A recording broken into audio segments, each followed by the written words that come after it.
नमस्कार विद्यार्थी मित्रांनो, स्टुडंट्स मॅथ अकॅडमी या माझ्या यूट्यूब चॅनलवर तुम्हा सर्वांचे स्वागत करतो. तर आता यशाची परिक्रमा आज आपण डिस्कस करणार आहोत मे 2025. तर परिक्रमामधले कोणते मुद्दे वाचायचे आणि कोणते मुद्दे वाचायचे नाही याबद्दल मी तुम्हाला सविस्तर आज माहिती देईन. तर सुरुवात करूया आपण आजच्या आपल्या राजकीय घडामोडीला. सुरुवातीला राजकीय व घटनात्मक घडामोडी. आता यामध्ये विकासाचा अधिकार आणि स्वच्छ पर्यावरण.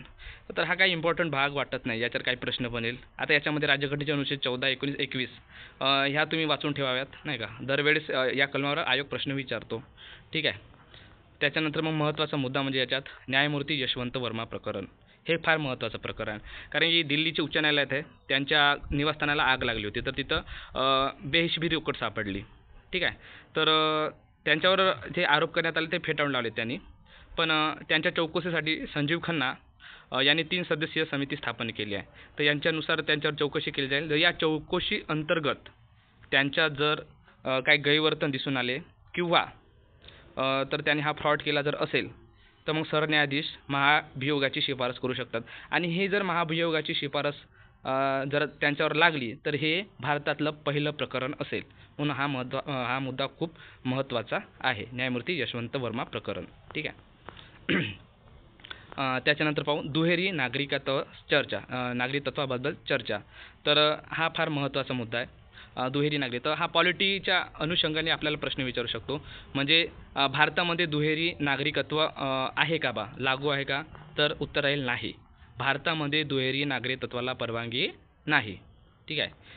याचा अर्थ भारतीय नागरिकाला एकाच वेळी दुसऱ्या देशात नागरिकत्व मिळू शकत नाही. म्हणजे कसं आहे, भारत दुहेरी नागरिकत्वाचा पर्याय म्हणून ओव्हरसीज सिटिझनशिप ऑफ इंडिया कार्यक्रम प्रदान करतो. तर हा चर्चेचा मुद्दा का बरं होता? कारण की काँग्रेसचे नेते आहेत, विरोधी पक्षनेते कोण? आपले राहुल गांधी. तर त्या दुहेरी नागरिकत्वाभोवती फार चर्चा रंगली होती. राहुल गांधी यांच्या भारतीय नागरिकत्वावर प्रश्नचिन्ह उपस्थित करण्यात आले, कारण की त्यांना ब्रिटनचं सुद्धा काय आपला नागरिकत्व आहे. त्याच्यामुळे हा याच्यावर फार चर्चा रंगली होती. त्याच्यानंतर बघू आता वक्फ सुधारणा कायदा. जे आता ते मुस्लिम लोकांची जी जागा असते डेड बॉडीज वगैरे ब्युअर करायची, तर त्या जागेबद्दल फार अलीकडे वाद झाले होते. तर हा मुद्दा आपल्याला लक्षात घ्यायला पाहिजे. त्याच्याबद्दल तेवढं काय नाही, पण हा वक्फ कायदा कधीचा, 1995चा वगैरे आहे. या गोष्टी आपल्याला माहीत असणे फार आवश्यक आहे, ठीक आहे. वक्फ कायदा. त्याच्यानंतर महत्त्वाचा मुद्दा म्हणजे विधेयक अडवून ठेवणे हे बेकायदेशीर सांगितले कोण? तामिळनाडू सर्वोच्च न्यायालयाने सांगितले. विधेयक अडवून ठेवणे बेकायदेशीर, सर्वोच्च न्यायालयाचा हा निकाल होता. तामिळनाडू राज्य विरुद्ध तामिळनाडूचे राज्यपाल 2023 या खटल्यात सर्वोच्च न्यायालयाचे जे बी पारडीवाला आणि आर महादेवन होते यांच्या खंडपीठाने 8 एप्रिल 2025 रोजी आपला निकाल याच्यावर दिला होता, ठीक आहे. तर राज्यपालाने राज्य विधेयकावर कालबद्ध पद्धतीने 200 नुसार स्वतंत्र विवेकाधीनतेशिवाय मंत्रिमंडळाच्या मदत आणि सल्ल्यानुसार कार्य केले पाहिजे, असे न्यायालयाने स्पष्ट केले आहे. तसेच सर्वोच्च न्यायालयाचे संविधानाच्या अनुच्छेद 142 नुसार आपले अधिकार वापरून 10 विधेयक मंजूर केले आहेत. या विधेयकाचे रूपांतर आता कायद्यात होईल, ठीक आहे. आता नेक्स्ट न्यूज आहे. विधेयकाबाबत 3 महिन्यात निर्णयाचे राष्ट्रपतींनाही बंधन आहे, ठीक आहे. त्याच्यानंतर आपण महत्त्वाची घडामोडी बघू. एक मिनिट ओके. तर हा खूप इम्पॉर्टंट क्वेश्चन आहे. हा तुम्ही तुमच्या लिस्टमध्ये IMP करून ठेवा. हा फार IMP. अनुसूचित जाती उपवर्गीकरण लागू करणारे पहिले राज्य हे तेलंगणा राज्य ठरले आहे. तर आयोग याच्यात प्रश्न विचारू शकतो. हा मोस्ट IMP क्वेश्चन आहे. कोणता आहे? Most IMP question. अनुसूचित जाती उपवर्गीकरण लागू करणारे तेलंगणा हे पहिले राज्य आहे, ठीक आहे. हा प्रश्न तुम्ही चांगल्या प्रकारे करून ठेवा. त्याच्यानंतर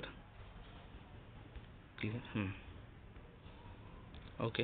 देन नेक्स्ट आपण फक्त इम्पॉर्टंट घडामोडी घेऊ आणि तुम्ही 2च्या स्पीडनं हा व्हिडिओ बघा, म्हणजे तुमचा व्हिडिओ लवकर कव्हर होऊन जाईल, ठीक आहे. तर कर्नाटक जात सर्वेक्षण अहवाल.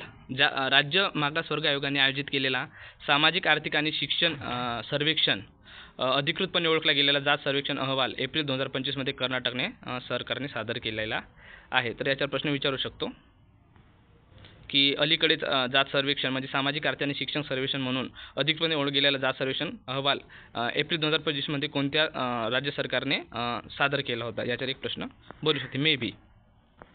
हां, तर राजीव गौबा हा महत्त्वाचा आहे. राजीव गौबा यांची नीती आयोगाचे पूर्णवेळ सदस्य म्हणून नियुक्ती झालेली आहे. कोणाची? राजीव गौबा यांची नीती आयोगाचे पूर्णवेळ सदस्य म्हणून नियुक्ती झालेली आहे. तर हा फार महत्त्वाचा मुद्दा आहे. राजीव गौबा यांची पूर्णवेळ सदस्य म्हणून नियुक्ती झालेली आहे. ठीक आहे. हां, त्याच्यानंतर हा पंचायत प्रगती निर्देशांक अहवाल 2022-23 हा सुद्धा फार महत्त्वाचा आहे. हा सुद्धा फार महत्त्वाचा आहे. कारण याच्यामध्ये या अहवालानुसार नाही का, पंचायत प्रगती निर्देशांक अहवालानुसार 2022-23 मध्ये गुजरात आणि तेलंगणा अव्वल स्थानावर होते. तर यांचा क्रम विचारू शकतो. प्रश्न असा बनेल की पंचायत राज मंत्रालयाने 2022-23 साठी जो पहिला पंचायत प्रगती निर्देशांक अहवाल प्रसिद्ध केला, या अहवालानुसार कोणते राज्य अव्वल स्थानावर आहेत? मग ऑप्शन राहू शकतात गुजरात, तेलंगणा, महाराष्ट्र आणि दुसरं कोणतं तरी राज्य. तर हा अशा प्रकारे तुम्ही लक्षात ठेवा, गुजरात आणि तेलंगणा. GT ग्रेट लक्षात ठेवू शकता तुम्ही. पंचायत प्रगती करणारे व्यक्ती ग्रेट असतात म्हणून GT. ठीक आहे, गुजरात आणि तेलंगणा अवस्थानावर आहे, तुम्ही हे लक्षात ठेवू शकता. तर लक्षात ठेवू शकता. तर याच्यामध्ये महाराष्ट्राचा क्रमांक, तर याच्यामध्ये महाराष्ट्राचा क्रमांक किती होता? आय थिंक महाराष्ट्राचा क्रमांक याच्यामध्ये 5वा होता. यामध्ये महाराष्ट्राचा क्रमांक हा 5वा होता. आणि नेक्स्ट क्वेश्चन बघू आपण.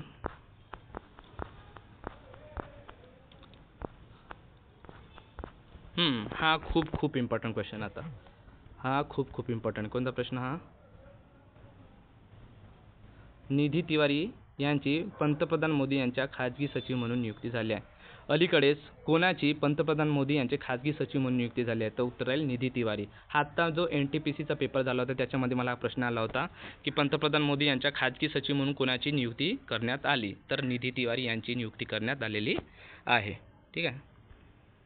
त्याच्यानंतर आपण नेक्स्ट क्वेश्चन बघू. आता जागतिक घडामोडी. आता जागतिक घडामोडीत हा पहिला जो प्रश्न आहे हा फार इम्पॉर्टंट क्वेश्चन आहे. कोणता? हां, जागतिक आनंदी अहवाल 2025 मध्ये भारताचा क्रमांक कितवा आहे? ठीक आहे, तर भारताचा क्रमांक 118वा स्थानावर आहे. जागतिक आनंद अहवालात भारत 2025 मध्ये कितव्या स्थानावर आहे? तर 118व्या स्थानावर आहे. आणि दरवर्षीप्रमाणे सलग 8व्या वर्षी सुद्धा कोण? फिनलँड हा प्रथम क्रमांकावर आहे. ठीक आहे. तर आपल्याला प्रश्न जरी विचारेल कोणत्या कंबाईनमध्ये असो किंवा राज्यसेवा ग्रुप C, मेन्स, प्री कोणतीही एक्झाम जरा, त्याच्यामध्ये प्रश्न जरी येईल आपल्याला, तर जागतिक आनंद अहवालात भारताचा क्रमांक कितवा? तर भारत 118व्या स्थानावर आहे. हे तुम्ही लक्षात ठेवा. हा खूप इम्पॉर्टंट क्वेश्चन आहे. ओके. Then next. हा सुद्धा खूप इम्पॉर्टंट आहे. शर्ली बॅचवे. तर शर्ली बॅचवे जे आहेत ते राष्ट्रकुलाच्या पहिल्या आफ्रिकन महिला सरचिटणीस ठरल्या. ठीक आहे. तर राष्ट्रकुलाच्या पहिल्या आफ्रिकन सरचिटणीस महिला कोण ठरल्या? तर त्या ठरल्या शर्ली बॅचवे. असं विचारेल. नाही तर तुम्हाला असा प्रश्न येऊ शकतो की राष्ट्रकुलच्या पहिल्या आफ्रिकन महिला शर्ली बॅचवे या ठरल्या, या कोणत्या देशाच्या आहेत? त्याच्या कोणत्या देशाच्या? त्या घानाच्या आहेत. त्या कुठल्या आहेत? घानाच्या आहेत. तर हा फार महत्त्वाचा मुद्दा आहे. हा चांगल्या प्रकारे करून ठेवा. शर्ली बॅचवे राष्ट्रकुलाच्या पहिल्या आफ्रिकन महिला सरचिटणीस. ठीक आहे. आता आपण राष्ट्रकुलबद्दल थोडी माहिती बघू. तर राष्ट्रकुल कॉमनवेल्थ. ठीक आहे. 26 एप्रिल 1949 रोजी लंडन घोषणेद्वारे, ठीक आहे, कॉमनवेल्थची अधिकृत स्थापना करण्यात आली. ठीक आहे. आता या संघटनेचे मुख्यालय कुठे आहे? तर हे लंडनला आहे, मार्लबरो हाऊसमध्ये. ठीक आहे. हे 56 सदस्य राष्ट्रांची एक आंतरराष्ट्रीय संघटना आहे. ठीक आहे. आता 2022 मध्ये काय? राष्ट्रकुलमध्ये सामील होणारे अखेरचे देश म्हणजे गॅबन आणि टोगो. मे बी विचारू शकते याच्यावर प्रश्न. कधी फार 2-3 वर्षाचा जुना करंट सुद्धा विचारू शकते. त्याच्यामुळे हे मुद्दे, हायलाईट मुद्दे तुम्हाला लक्षात ठेवणे फार महत्त्वाचं आहे की 2022 मध्ये राष्ट्रकुलमध्ये सामील होणारे अखेरचे देश 2 देश कोणते? तर गॅबन आणि टोगो. ठीक आहे. गॅबन आणि टोगो. Then next. तेवढं काही महत्त्वाचं नाही. भारत चीन संबंधाला आता किती? 75 वर्ष पूर्ण झालेले आहेत. तर भारत आणि चीनमध्ये जे काय आता करार वगैरे आहेत तर ते आपल्याला थोडंफार माहिती असणे आवश्यक आहे. तर 1 एप्रिल 2025 चीन आणि भारताने त्यांच्या राजनैतिक संबंधाच्या स्थापनेचा 75वा वर्धापन दिन साजरा केला. तर चीनचे अध्यक्ष आपल्याला माहीत आहे शी जिनपिंग आहे, ठीक आहे. आणि भारताचे कोण राष्ट्रपती द्रौपदी मुर्मू यांनी द्विपक्षीय संबंधाचे महत्त्व अधोरेखित करणारे संदेश दिले होते, ठीक आहे. देन नेक्स्ट, तर हा एक पुन्हा महत्त्वाचा मुद्दा. आता 75 वर्ष पूर्ण झाले, तर याच्यात एक प्रश्न होते, चीनच्या राष्ट्रपतींनी भारत चीन संबंधांना चीनच्या राष्ट्रपतींनी आता भारत चीनच्या संबंधांना काय म्हणलं, ड्रॅगन एलिफंट टॅगो, हा प्रश्न बनू शकतो याच्यावरती. अलीकडेच 2025 म्हणजे भारत आणि चीनच्या संबंधाला 75 वर्ष पूर्ण झाले. या संबंधाला चीनच्या राष्ट्रपतीने काय संबोधले आहे, तर त्याला काय संबोधले, ड्रॅगन एलिफंट टँगो. काय संबोधले आहे, तर ड्रॅगन एलिफंट टँगो संबोधले आहे. ओके. देन नेक्स्ट, समोरचा मुद्दा आता बघूया. तर हा खूप महत्त्वाचा इम्पॉर्टंट हायलाईट पॉईंट. तर 6वी बिमस्टेक शिखर परिषद कोठे झाली, ठीक आहे. तर बिमस्टेक गटाच्या सदस्य देशांच्या राष्ट्रप्रमुखांची 6वी शिखर परिषद 4 एप्रिल 2025 रोजी थायलंड येथील बँकॉक येथे आयोजित करण्यात आली. हा महत्त्वाचा मुद्दा आहे. 6वी बिमस्टेक शिखर परिषद कुठे झाली, तर हे बँकॉक थायलंडला झाली, ठीक आहे. आता याच्यात महत्त्वाचे मुद्दे म्हणजे काय विचारू शकते तर आपल्याला बिमस्टेक. तर बिमस्टेकची स्थापना कधी झाली, 6 जून 1997 बँकॉक जाहीरनाम्याद्वारे. तर याच्यामध्ये कोणकोणते देश आहेत, 7 सदस्य देश आहेत. कोणकोणते, बांगलादेश, भूतान, भारत, नेपाळ, त्याच्यानंतर श्रीलंका, म्यानमार आणि थायलंड, ठीक आहे. तर याची ट्रिक कशी लक्षात ठेवायची, या 7 देशाची बिमस्टेकच्या याच्याचे, तर MBBS नीट ही ट्रिक आहे. आता ए म्हणजे काय, म्यानमार होते, बी म्हणजे बांगलादेश, बी म्हणजे भूटान, एस म्हणजे श्रीलंका, एन म्हणजे नेपाळ, आय फॉर इंडिया आणि टी फॉर थायलंड, ठीक आहे. MBBS नीट हे ट्रिक लक्षात ठेवा, ठीक आहे. बिमस्टेकची स्थापना कधी झाली, 6 जून 1997 मध्ये झाली. आणि बिमस्टेकचे सदस्य देश किती आहेत, तर 7 सदस्य देश आहेत. सुरुवातीला 4 सदस्य राष्ट्रांचा म्हणजे बांगलादेश, भारत आणि श्रीलंका आणि थायलंड यांचा समावेश असलेला हा गट होता, ठीक आहे. नंतर 3 ॲड झाले. ओके. आणि त्याचं हे कुठं आहे, जर त्याचं आपण हेडक्वार्टर पाहिलं, सचिवालय, ते कुठं आहे, हे बांगलादेशमध्ये आहे, ठीक आहे. कुठं आहे, बांगलादेशमध्ये आहे. 2004 मध्ये नेपाळ आणि भूतानचा इथं प्रवेश झाला होता, ठीक आहे. हा मुद्दा कोणता, आता जी झाली 2000 एप्रिल 2025 ते बँकॉक थायलंडला झाली. ओके. देन नेक्स्ट, आता अलीकडेच टेरिफ धोरण हे फार चर्चेत होते. टेरिफ धोरण, डोनाल्ड ट्रम्प यांचे रेसिप्रोकल टेरिफ धोरण.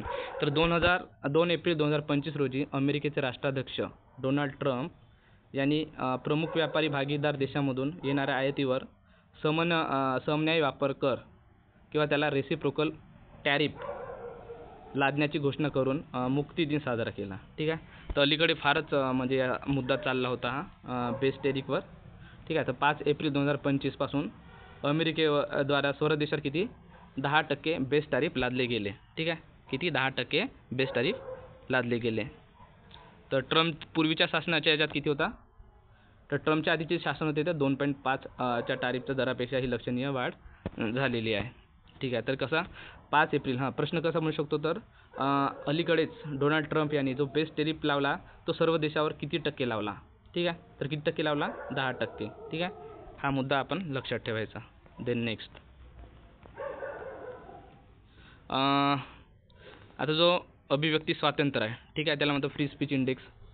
ओके. अभिव्यक्ती स्वातंत्र्य निर्देशांक 2025, ठीक आहे. आपला अभिव्यक्ती स्वातंत्र्य निर्देशांकात भारत कितव्या स्थानावर आहे, तर 24व्या स्थानावर आहे. तर याचा हा प्रश्न बनू शकतो की अभिव्यक्ती स्वातंत्र्य निर्देशांकात भारत कितव्या स्थानावर आहे, तर भारत कितव्या स्थानावर आहे, तर 24व्या स्थानावर आहे.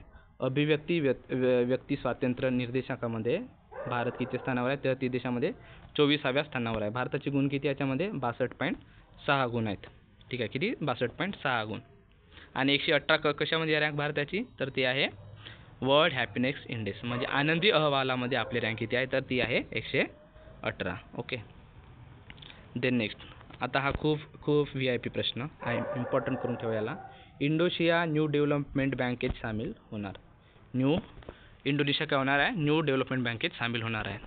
आता इंडोनेशिया आणि न्यू डेव्हलपमेंट बँकमध्ये सामील होण्याचा निर्णय मार्च 2025 मध्ये जाहीर केला, ठीक आहे. तर याआधी किती देश होते, ब्राझील, रशिया, भारत, चीन आणि दक्षिण आफ्रिका ठीक आहे. 2015मध्ये हे न्यू डेव्हलपमेंट बँकेची स्थापना केली होती.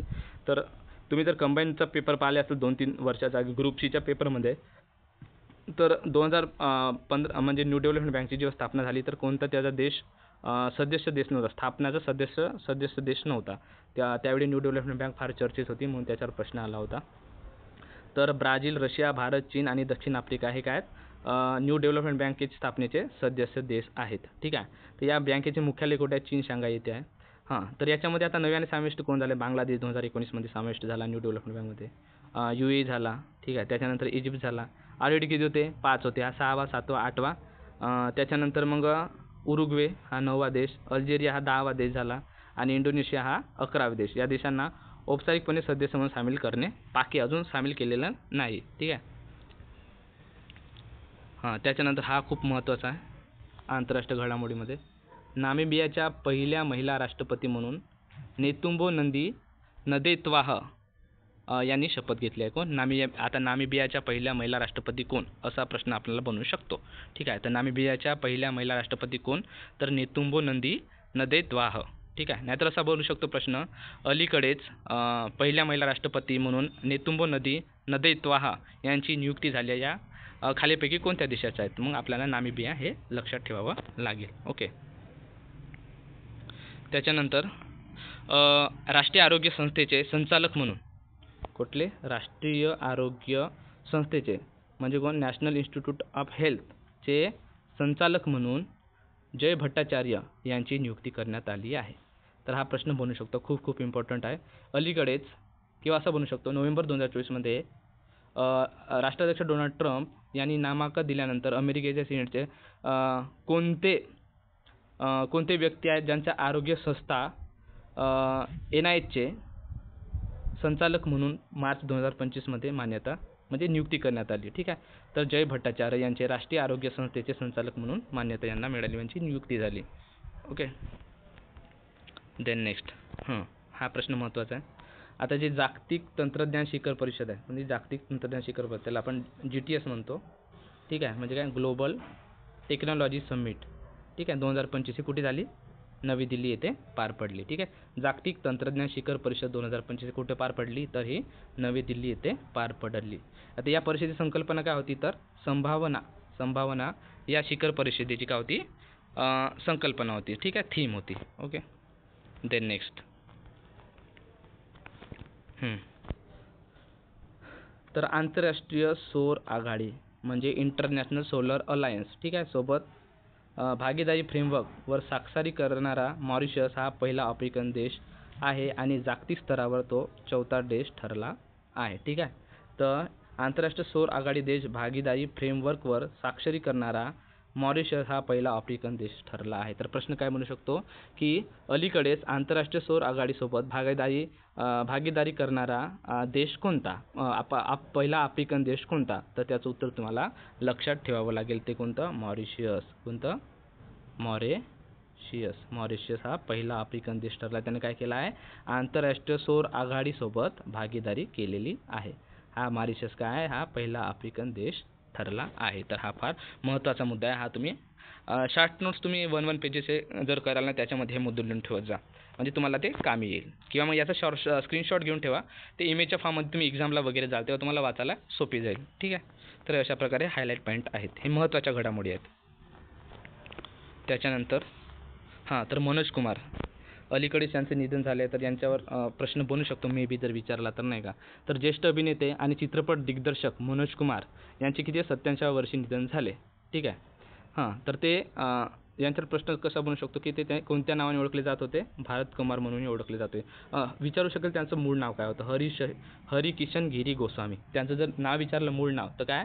हरिकिशन गिरी गोस्वामी हे त्यांचं मूळ नाव आहे. ठीक आहे. पाकिस्तानच्या अबोटाबादमध्ये त्यांचा जन्म झाला होता. ठीक आहे. त्यांनी 11व्या वर्षी हरिकिशन यांनी दिलीप कुमार अभिनीत शबनम चित्रपटात छोटीशी भूमिका साकारली होती. कोणत्या? शबनम चित्रपटामध्ये त्यांनी भूमिका साकारलेली होती. ठीक आहे. त्याच्यानंतर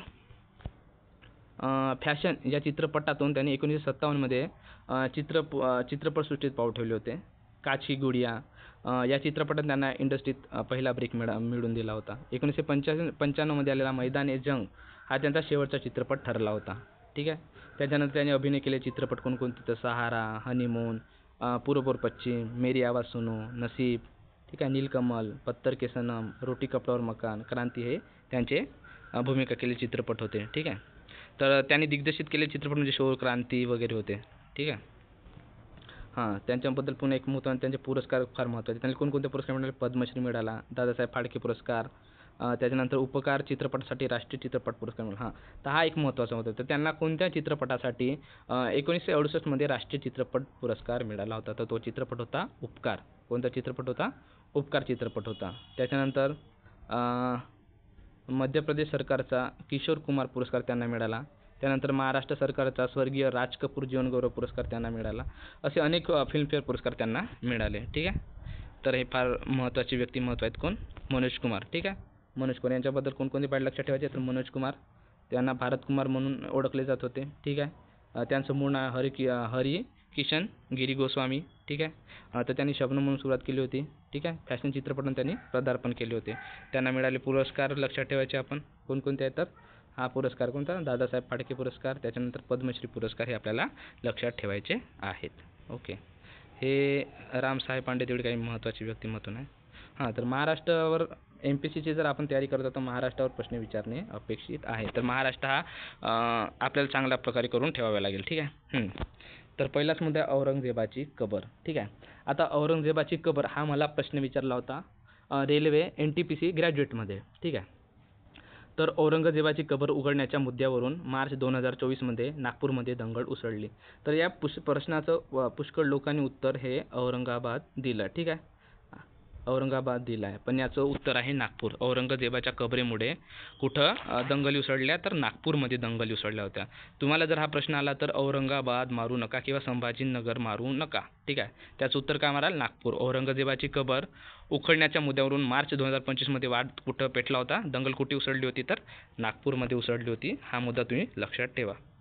ठीक आहे. नेक्स्ट. आणि तुम्ही जर राज्यसेवा करत असाल तर राज्यसेवावाल्यांसाठी हा फार महत्त्वाचा मुद्दा आहे. प्राचीन इतिहासाचा मुद्दा कोणता? औरंगजेबाची कबर. ठीक आहे. म्हणजे औरंगजेबाबद्दल माहिती असणे फार महत्त्वाचं आहे. ठीक आहे. तर कोणकोणते पॉईंट आहेत? शहाजहानचा मुलगा औरंगजेब त्याला आलमगीर म्हणत होते. ठीक आहे. हा 6वा मुघल सम्राट होता. त्याच्या आधी बाबर, हुमायूं, अकबर, जहांगीर, शहाजहान. तर याची जर ट्रिक तुम्हाला पाहिजे असेल तर मी याची ट्रिक पण टाकतो. याची ट्रिक आहे भाजसा जर तुम्ही ट्रिक लक्षात ठेवला तर त्या बाबर, हुमायूं, अकबर, जहांगीर, त्याच्यानंतर तर भाजसा ही ट्रिक तुम्ही लक्षात ठेवा. फार महत्त्वाची आहे. ठीक आहे. नेक्स्ट पाहू आपण. तर औरंगजेबने किती 1568 ते 1707 पर्यंत राज्य केले होते. मराठ्याविरुद्ध दख्खन मोहिमेवर असताना त्यांना 20 फेब्रुवारी 1907 रोजी औरंगाबाद झाला मृत्यू झालेला होता. औरंगजेबाची कबर 14व्या शतकातील चिश्ती संत शेख मुझीद्दीन यांच्या दौलताबादजवळील खुलदाबाद येथील दर्गा संकुलात आहे. ठीक आहे. तर औरंगजेबाला खुल्द मकानी म्हणजे सदैव स्वर्गात राहणारा असा किताब देण्यात आला होता. ठीक आहे. काय औरंगजेबाला कोणता किताब देण्यात आला होता? तर खुल्द मकानी हा सदैव स्वर्गात राहणारा असा किताब देण्यात आला होता. ठीक आहे. नेक्स्ट. त्याच्यानंतर आपण बघू हा महत्त्वाचा मुद्दा एक. आग्रा येथे छत्रपती शिवाजी महाराज यांचे भव्य स्मारक स्थापन करण्यात आलेले म्हणजे निर्णय घेण्यात आला आहे आपल्या मंत्रिमंडळाकडून. तर उत्तर प्रदेशच्या आग्रा येथे छत्रपती शिवाजी महाराज यांच्या भव्य स्मारकाच्या उभारणीची घोषणा मुख्यमंत्री देवेंद्र फडणवीस यांनी शिवजयंती दिनी केली होती. ठीक आहे. तर या विभागांतर पर्यटन विकास महामंडळ कार्यवाही यंत्रणा म्हणून काम पाहणार आहे. ओके. ठीक आहे. तर काय तर आग्रा येथे छत्रपती शिवाजी महाराजांचे भव्य स्मारक होणार आहे. हा मुद्दा तुम्ही लक्षात ठेवा. ओके. Then next. तर महाटेक संस्थेची निर्मिती. ठीक आहे. भविष्यवेधी विकास आणि नियोजन प्रक्रियेत गतिमानता आणून $1 ट्रिलियन अर्थव्यवस्थेचा उद्दिष्टपूर्ततेत चालना देण्यासाठी राज्यातील भूस्थानिक त्याला म्हणतात जिओस्पॅटियल तंत्रज्ञानाची आणि माहिती तंत्रज्ञानाची सांगड घालून व्यवस्था बळकट करण्यासाठी महाटेक संस्थेची निर्मिती करावी असे निर्देश मुख्यमंत्री फडणवीस यांनी दिले आहे. ठीक आहे. तर मग प्रश्न काय म्हणजे अलीकडेच महाटेक नावाच्या संस्थेची निर्मिती कोणत्या राज्याने केली आहे? तर मग त्याच्यामध्ये ऑप्शन राहील महाराष्ट्र, गुजरात, तेलंगणा, उत्तर प्रदेश. तर महाटेक संस्थेची निर्मिती महाराष्ट्र राज्याने केलेली आहे आणि जास्तीत जास्त आयोगाच्या पेपरमध्ये महाराष्ट्र हे उत्तर असतं, त्याच्यामुळे एक त्यामागं लॉजिक लागतो. तर हे तुम्ही लक्षात ठेवा. ठीक आहे. ठीक आहे. हां, त्याच्यानंतर आता बाईक टॅक्सीसाठी ॲग्रिगेटर धोरण जाहीर झाले. ठीक आहे. जे राज्यातील 1 लाखापेक्षा जास्त लोकसंख्या असलेले सर्व शहरामध्ये दुचाकी बाईक टॅक्सी समुच्चक ॲग्रिगेटर सेवा हे सुरू करण्यात आली आहे. ठीक आहे. कधी 1 एप्रिल रोजी झालेल्या मंत्रिमंडळ हा निर्णय घेण्यात आला होता. तर या बैठकीमध्ये बाईक टॅक्सी वाहकाचे समुच्चक धोरण ठरविण्याच्या गठीत केलेल्या कोणती रामनाथ झा यांच्या अध्यक्षतेखाली समिती केलेल्या शिफारसीनुसार हे धोरण लागू करण्याचा निर्णय घेण्यात आला आहे. तर प्रश्न काय बोलू शकतो की बाईक टॅक्सीसाठी ॲग्रिगेट धोरण जाहीर केलेलं आहे. काय प्रश्न बनू शकतो की बाईक टॅक्सीसाठी ॲग्रिगेट धोरण जाहीर केलं आहे. तर हे कोणत्या समितीच्या कोणाच्या अध्यक्षतेखाली या धोरणाची अंमलबजावणी म्हणजे निर्णय घेण्यात आला आहे. ठीक आहे. या कोणाच्या शिफारसीनुसार हे धोरण लागू करण्याचा निर्णय घेण्यात आला, तर ते समिती आहे रामनाथ झा समिती. ठीक आहे. बाईक टॅक्सीसाठी ॲग्रिगेटर धोरण जाहीर करणारी समिती कोणती, तर रामनाथ झा ही समिती आहे. ठीक आहे. त्याच्यानंतर हा प्रश्न, जुने वाहन स्वच्छेने मोडीत काढल्यास नव्यासाठी 15% कर सवलत देण्याचा निर्णय मंत्रिमंडळाने घेतलेला आहे. ठीक आहे. तर प्रश्न काय बनू शकतो की जुने वाहन स्वच्छेने मोडीत काढल्यासाठी नव्या करासाठी किती सवलत देण्यात आली आहे. मग 10%, 15%, 20%, 25%, तर 15% हे आपल्याला लक्षात ठेवणे फार महत्त्वाचं आहे. ठीक आहे. देन नेक्स्ट,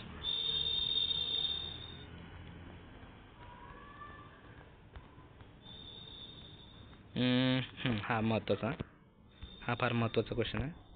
तर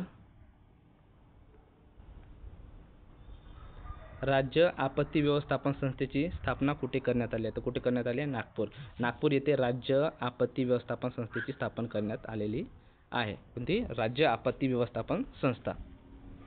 तर प्रश्न बनू शकतो की अलीकडेच राज्य आपत्ती व्यवस्थापन संस्थेची स्थापना कुठे करण्यात आली आहे. तर आपल्याला माहीत पाहिजे, तिथं मुंबई, पुणे, नागपूर, संभाजीनगर असे 4 ऑप्शन असतील. तर नागपूर येथे राज्य आपत्ती व्यवस्थापन संस्थेची स्थापना करण्यात आलेली आहे, हे आपल्याला लक्षात ठेवावं लागेल. ठीक आहे. देन नेक्स्ट, त्याच्यानंतर सॉरी डबल पेज आला.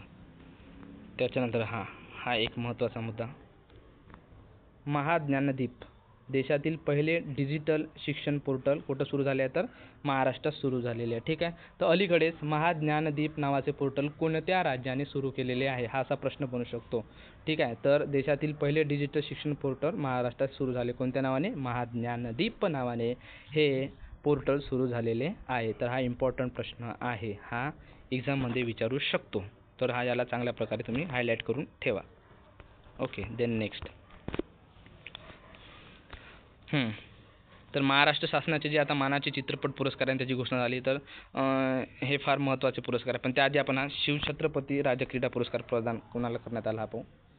तर हा 2022-23 आणि 2023चा हा सोबतचा पुरस्कार दोघाला देण्यात आला आहे. ठीक आहे. शिवछत्रपती राज्य क्रीडा पुरस्कार कोणाला प्रदान करण्यात आला, तर आपण बघू. तर प्रदीप श्रीकृष्ण गंधे यांना 2022 आणि 23चा देण्यात आला आहे. तर हा शिवछत्रपती राज्य क्रीडा जीवनगौरव पुरस्कार देण्यात आला प्रदीप श्रीकृष्ण गंधे यांना 2022-23चा.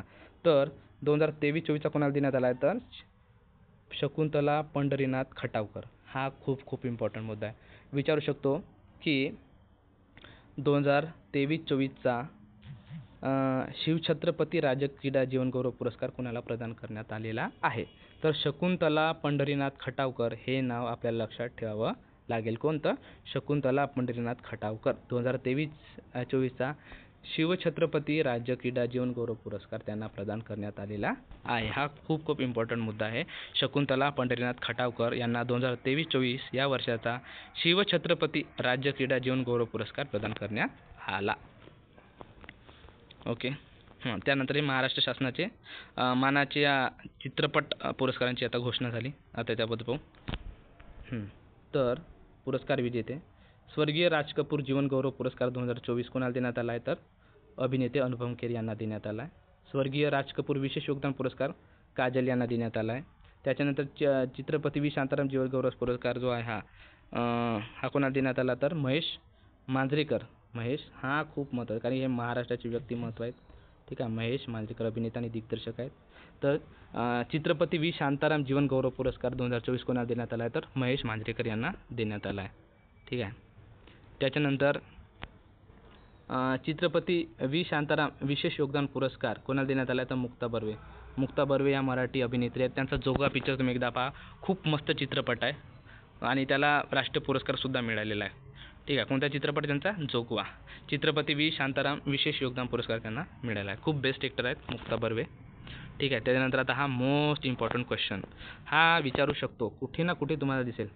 ज्ञानसम्राज्ञी लता मंगेशकर पुरस्कार 2025 तर कोणाला देण्यात आला आहे तर मराठीतील ज्येष्ठ गझल गायक भीमराव पानसरेजी.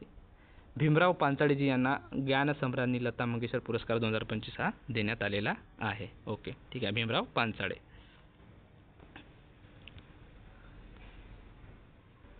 त्याच्यानंतर बघू आपण महत्त्वाचा प्रश्न म्हणजे हा एक महत्त्वाचा आहे, सायबर क्राईम नाही हा विचारू शकते. तर प्रश्न कसा म्हणू शकते, लहान मुलांचे अश्लील व्हिडिओ, फोटो व साहित्य विविध सोशल मीडिया प्लॅटफॉर्म शोधून ते काढून टाकण्यासाठी कोणते कोणते ऑपरेशन सुरू करण्यात आलेले आहेत. ठीक आहे, लहान मुलांचे अश्लील फोटो आणि व्हिडिओ सोशल मीडिया प्लॅटफॉर्मवरून डिलीट करण्यासाठी कोणते ऑपरेशन सुरू करण्यात आले तर ऑपरेशन ब्लॅकफेस. कोणता? ऑपरेशन ब्लॅकफेस हा सुरू करण्यात आला. कशासाठी? लहान मुलांचे अश्लील व्हिडिओ आणि फोटो व साहित्य विविध सोशल मीडियावर प्लॅटफॉर्मवर काढण्यासाठी कोणता ऑपरेशन सुरू करण्यात आला? ऑपरेशन ब्लॅकफेस, आणि महाराष्ट्र सरकारनं सुरू केलेला आहे. ठीक आहे. तर काय, अलीगढ नागपूरमध्ये काय न्याय वैद्यक विज्ञान विद्यापीठ हे सुरू करण्यात येणार आहे. ठीक आहे, नागपुरात काय न्याय वैद्यक विज्ञान विद्यापीठ. गुन्हे सिद्ध करण्यामध्ये न्याय वैद्यक प्रयोगशाळांचे महत्त्व लक्षात घेता केंद्र शासनाने देशातील 3 ठिकाणी न्याय वैद्यक विज्ञान विद्यापीठ स्थापन करण्याचा निर्णय घेतलेला आहे. त्यापैकी एक विद्यापीठात राज्यात नागपुरात उभारण्याचा निर्णय घेण्यात आलेला आहे. ठीक आहे, तर न्याय वैद्यक विज्ञान विद्यापीठ कुठे स्थापन करण्यात येणार तर नागपूरमध्ये स्थापन करण्यात येणार आहे. हा प्रश्न तुम्ही लक्षात ठेवा. त्याच्यानंतर कृत्रिम बुद्धिमत्ता आधारित मार्वल यंत्रणा. ठीक आहे, तर मार्वल हे जे आहे AIचा मॉडेल जो आहे हा महाराष्ट्र पोलीस यांनी सुरू केलेला आहे. कोणी? महाराष्ट्र पोलीस. हा फार महत्त्वाचा मुद्दा आहे. ठीक आहे, कृत्रिम बुद्धिमत्ता आधारित मार्वल यंत्रणा. तर मार्वल विचारला तर महाराष्ट्र पोलीस तुम्ही लक्षात ठेवा. आणि मार्वल जर म्हटलं तर महाराष्ट्र ऑप्शनमध्ये महाराष्ट्राने आता हे गुन्हे सिद्ध करण्यासाठी कृत्रिम बुद्धिमत्ता आधारित जे यंत्रणा विकसित केली आहे कोणती? मार्वल. हे कोणत्या राज्याने सुरू केले आहे? हे महाराष्ट्राने सुरू केलेले आहे. किंवा मग मार्वल कोणाशी रिलेटेड आहे तर पोलीस खात्याशी रिलेटेड आहे. हे फक्त तुम्ही लक्षात ठेवा. ठीक आहे. त्याच्यानंतर हा महत्त्वाचा मुद्दा म्हणजे तर छत्रपती शिवाजी महाराजांना समर्पित पहिलं मंदिर कुठे? तर ठाणेला भिवंडी तालुक्यामध्ये राज्यातील पहिला छत्रपती शिवाजी महाराजांना समर्पित मंदिर हा महाराष्ट्रात झाला. पण भारतामध्ये कुठे? हे महाराष्ट्रात झाले. भारतामध्ये दिल्लीला. भारतामध्ये कुठे? भारतामध्ये दिल्लीला. इथं दिलं आहे का? भारतात दिलं आहे का? इथं थांबा बघतो मी. तर भारतामध्ये दिल्लीला हा पहिला मंदिर सुरू करण्यात आला. आणि महाराष्ट्रामध्ये कुठं? तर महाराष्ट्रामध्ये ठाणे भिवंडी येथे. आणि भारतामध्ये विचारला तर दिल्ली येथे सुरू करण्यात आला. कुठं? दिल्लीला. त्याच्यानंतर नेक्स्ट पाहू आपण. हा महत्त्वाचा मुद्दा, खुलदाबादचे नामांतर आता रत्नपूर करणार आहे. ठीक आहे. छत्रपती संभाजीनगर जिल्ह्यातील जो खुलदाबाद आहे येथील औरंगजेबाच्या कबरीवरून महाराष्ट्राचे राजकारण तापलेले असतानाच आता खुलदाबादचे नामांतर रत्नपूर असे करणार असल्याची घोषणा एकनाथ शिंदे यांनी केली होती. ठीक आहे, तर खुलदाबादचे नामांतर काय होणार आहे तर रत्नापूर होणार आहे. हा एक मुद्दा तुम्ही लक्षात ठेवा. त्याच्यानंतर राज्य सांस्कृतिक केंद्र व राज्य वस्तू संग्रहालय कुठे उभारण्यात येणार आहे तर मुंबईमध्ये उभारणार आहे. राज्य सांस्कृतिक केंद्र व राज्य वस्तू संग्रहालय कुठे उभारणार आहे तर मुंबईमध्ये उभारणार आहे. हा एक मुद्दा तुम्ही लक्षात ठेवा. ओके. त्याच्यानंतर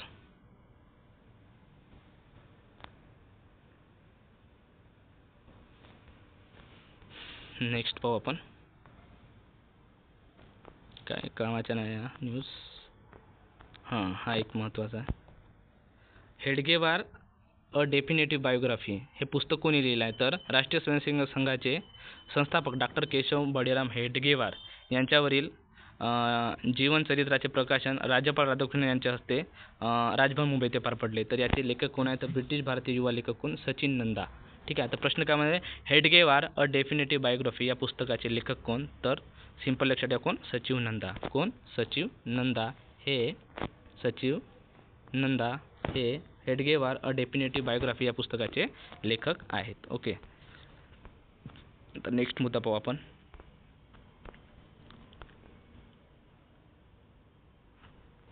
नेक्स्ट मुद्दा पाहू काय महत्त्वाचं नाही. हा एक मुद्दा प्रश्न तर विचार नाही पण माहीत असो. विधानसभेच्या उपाध्यक्षपदी अण्णा बनसोडे यांची निवड झाली आहे. ठीक आहे. विधानसभेच्या उपाध्यक्षपदी कोणाची निवड झाली आहे तर अण्णा बनसोडे यांची निवड झाली आहे. हां नाही याच्यामध्ये नाही. हां मार्वल तर आताच आपण चर्चा केली होती मार्वेलबद्दल. त्याच्यानंतर बघू आपण डॉक्टर बाबासाहेब आंबेडकर म्हणून प्रश्न आहे. Doctor Babasaheb Ambedkar tour circuit सहलीचे आयोजन करण्यात आले. ठीक आहे. तर आताच 134वी जयंती झाली डॉक्टर बाबासाहेब आंबेडकर यांची. ठीक आहे. तर मुंबई, नाशिक आणि नागपूर येथे 14 व 15 एप्रिल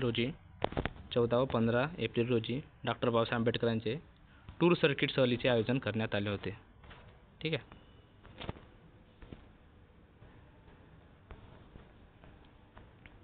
हा एक महत्त्वाचा मोस्ट इम्पॉर्टंट मुद्दा कोणता कोयना धरणाच्या जलाशयाचे नाव बदलण्याचा प्रस्ताव करण्यात आहे. तर कोयना धरण जलाशयाचे नाव काय होणार आहे छत्रपती शिवाजी महाराज हे नाव होणार आहे. तर हे तुम्ही लक्षात ठेवा. आणि हा एक पुन्हा मुद्दा Mumbai Indian institute of creative technology आता हे उभारणार आहेत कुठं मुंबईमध्ये गिरगावमध्ये. ठीक आहे. हा खूप महत्त्वाचा मुद्दा ते म्हणजे कांचनताई पारुकडे यांचे निधन झाले. ठीक आहे. महिलांच्या उन्नतीसाठी त्यांनी आयुष्य समर्पित केले. ह्या ज्येष्ठ सामाजिक कार्यकर्त्या होत्या. स्वयंसिद्धा नावाची त्यांनी काय केली होती संस्थेची स्थापना केली होती. त्या मूळच्या कुठल्या तर त्या कोल्हापूरच्या कांचनताई पारुकर ह्या मूळच्या कोल्हापूरच्या. ठीक आहे.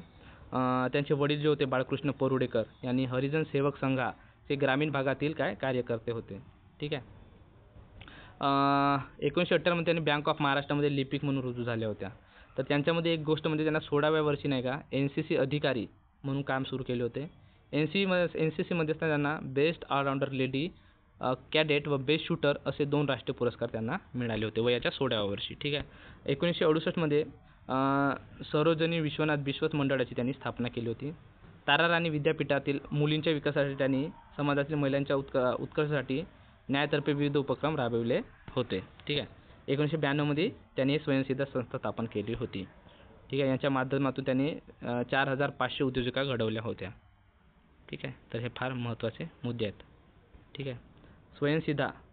स्वयंसिद्धा संस्थेच्या कार्याची दखल घेऊन सारडा समान संधी हे 7.5 लाख रुपयांचा पुरस्कार कांचनताई यांना देण्यात आला होता. ठीक आहे. तर त्यांच्याबद्दल महत्त्वाचे मुद्दे कोणकोणते कांचनताई पारुडेकर तर ते स्वयंसिद्धा होत्या. स्वयंसिद्धा या संस्थेची स्थापना केली त्या मूळच्या कोल्हापूरच्या. ठीक आहे. हरिजन सेवक संघ त्यांचे वडील होते.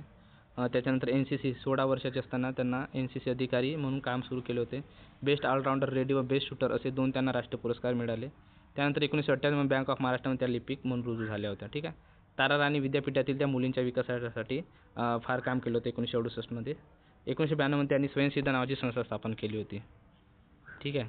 30 प्रकारचे व्यवसाय तिथं प्रशिक्षण दिले जात होते.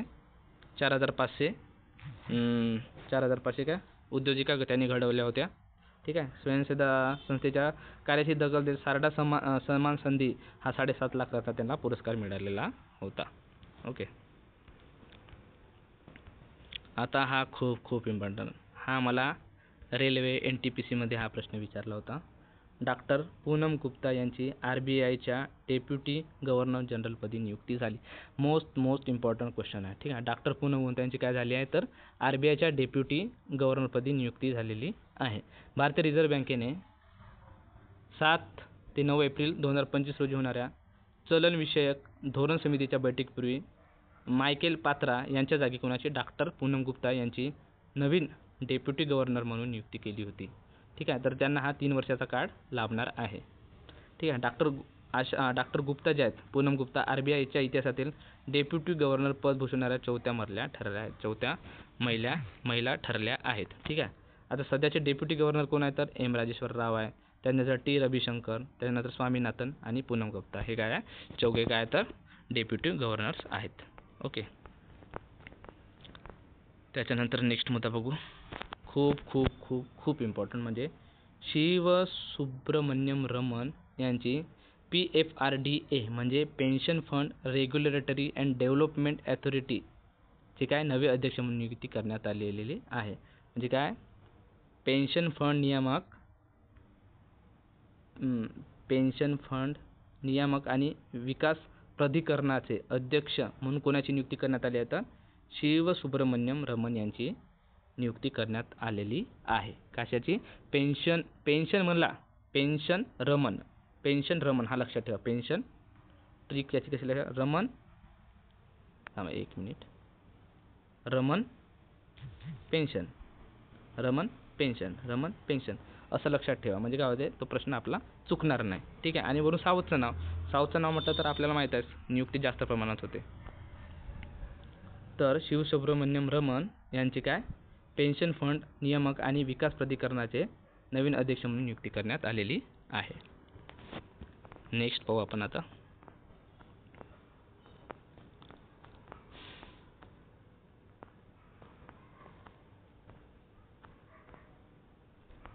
नेक्स्ट क्वेश्चन पाहू. आता वित्तप्रेषण. भारतातील वित्तप्रेषण कल 2024 आता रिझर्व्ह बँक ऑफ इंडियाने हा प्रसिद्ध केला. ठीक आहे, तर या अहवालानुसार अमेरिका, युनायटेड किंगडम यासारख्या प्रगत अर्थव्यवस्थांनी भारतातील वित्तप्रेषणामध्ये रेमिटन्स. आता रेमिटन्स म्हणजे काय, जे अमेरिकेतून दुसऱ्या आपल्या भारतीय व्यक्ती जे विदेशात जातात आणि विदेशामधून जे काही पैसा आपल्या देशात पाठवतात त्याला रेमिटन्स म्हणतात. ठीक आहे, रेमिटन्स म्हणतात. तर आता राज्यानुसार पाहिला तर महाराष्ट्र हा 20.5% विशेषण प्रमाणाचा अव्वल प्राप्तकर्ता राहिला आहे. तर म्हणजे सर्वात जास्त रेमिटन्स कोणत्या राज्यामध्ये येते तर महाराष्ट्रात येते. म्हणजे आपल्या महाराष्ट्रातले लोक भरपूर प्रमाणात विदेशात काम करतात. आपल्या महाराष्ट्रातले लोक भरपूर जास्त प्रमाणात कुठं विदेशामध्ये काम करतात. ओके, तर महाराष्ट्र हा पहिल्या क्रमांकावर आहे. हा महत्त्वाचा मुद्दा म्हणू शकतो. हा याच्यावर एक मिनिट मी IMP क्वेश्चन हा काय IMP आहे. ओके, लक्षात ठेवा. महाराष्ट्र वित्तप्रेषणामध्ये काय अव्वल प्राप्तकर्ता राहिलेला आहे. ओके, ते नेक्स्ट पाहू आपण.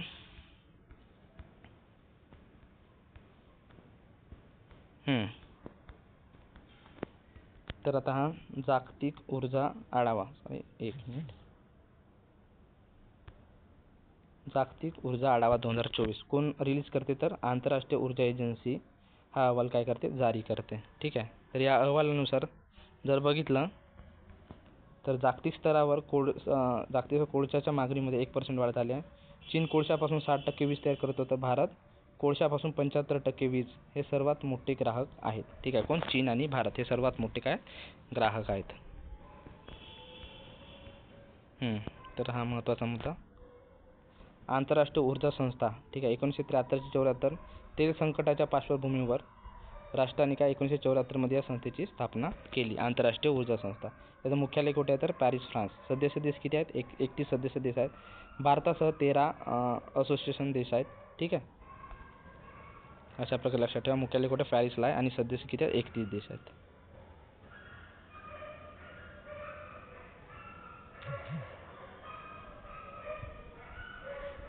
आता हा एक महत्त्वाचा मुद्दा याचा प्रश्न म्हणू शकतो. भारत सरकारने 1 एप्रिल 2025 पासून ऑनलाईन जाहिरातीवरील सेवांवरील गुगल टॅक्स म्हणून ओळखले जाणारे समीकरण शुल्क रद्द केले आहे. किती समीकरण शुल्क काय केले, रद्द केले आहे. तर हा 6% कर प्रामुख्याने गुगल आणि मेटा यासारख्या परदेशी तंत्रज्ञान कंपन्यांसाठी होता. किती, 6% कर. तर हा 6% कर लक्षात ठेवा.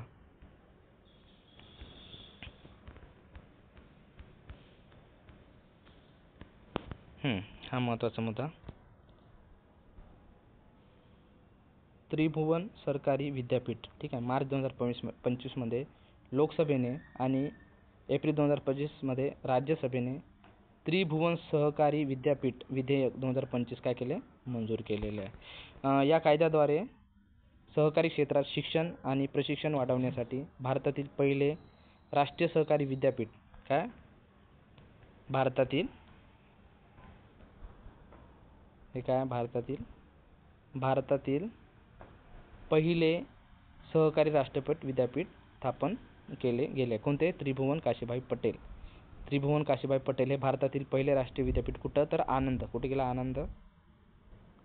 आणि हा कुठे आहे, गुजरातमध्ये आनंद येथे काय झाला आहे, तर भारतातील पहिले राष्ट्रीय सहकारी विद्यापीठ स्थापन केलेले आहे. India's first national cooperative university establish केली गेली. कुठे, तर आनंद, गुजरातमध्ये काय, भारतातील पहिले राष्ट्रीय सहकारी विद्यापीठ स्थापन केले गेले. हा खूप महत्त्वाचा मुद्दा आहे, ठीक आहे. तसा तुम्ही पाठच करून ठेवा की भारतातील पहिले राष्ट्रीय सहकारी विद्यापीठ कुठे स्थापन केले, तर आनंद, गुजरात येथे स्थापन केलेले आहे. ओके. देन नेक्स्ट, आता हा पूल, पांबन पूल, ठीक आहे. आता पांबन पुलाचे उद्घाटन करण्यात आले. किती आहे, 2.7 किलोमीटर. हा प्रश्न विचारला. अलीकडेच पंतप्रधान नरेंद्र मोदी यांनी पांबन पुलाचे उद्घाटन केले. हा किती किलोमीटरचा आहे, तर 2.7 किलोमीटरचा हा पूल आहे, ठीक आहे. हा भारतातील पहिला व्हर्टिकल लिफ्ट रेल्वे समुद्री पूल ठरला आहे. याच्यावर सुद्धा एक प्रश्न बनू शकतो की भारतातील पहिला व्हर्टिकल लिफ्ट रेल्वे समुद्र पूल कोणता ठरला आहे, तर कोणता, पांबन पूल. आणि तिसरा प्रश्न का बनू शकतो की अलीकडेच भारतातील पहिला व्हर्टिकल लिफ्ट रेल्वे समुद्री पूल ठरलेला पांबन पूल कोणत्या राज्यात आहे, तर तो कुठं आहे, तामिळनाडू येथे आहे. कुठं, तामिळनाडू येथे पांबन पूल आहे. त्याची लांबी किती, 2 किलोमीटर आहे आणि हा भारतातील पहिला व्हर्टिकल लिफ्ट रेल्वे समुद्री पूल ठरलेला आहे. देन नेक्स्ट,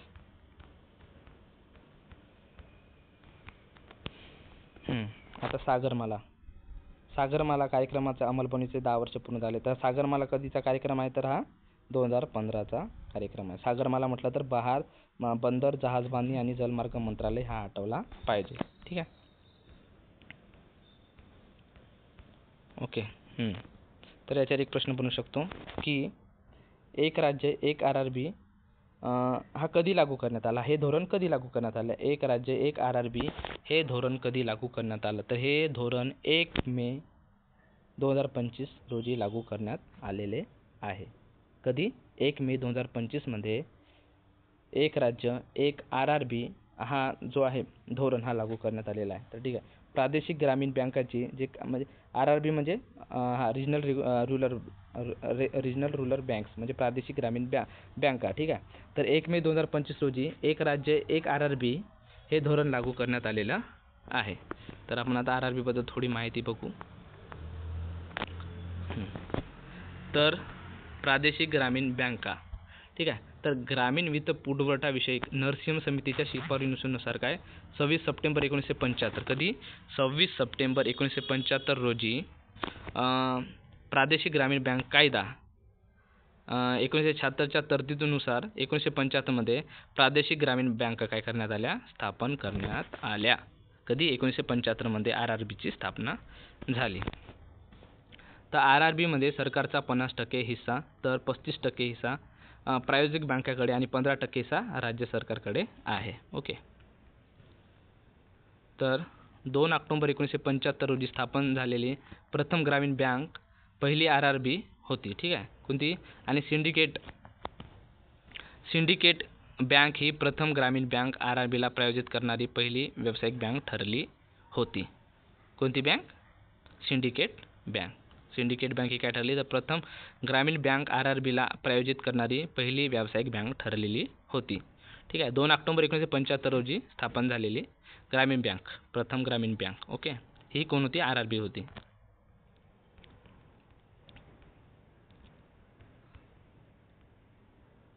हा एक महत्त्वाचा मुद्दा म्हणजे 2028 पर्यंत भारताची GDP किती होणार आहे, $5.7 ट्रिलियन पर्यंत पोहोचणार आहे. 2028 पर्यंत भारताची GDP किती, $5.7 ट्रिलियन पर्यंत पोहोचणार आहे. ओके. त्याच्यानंतर नेक्स्ट मुद्दा, तर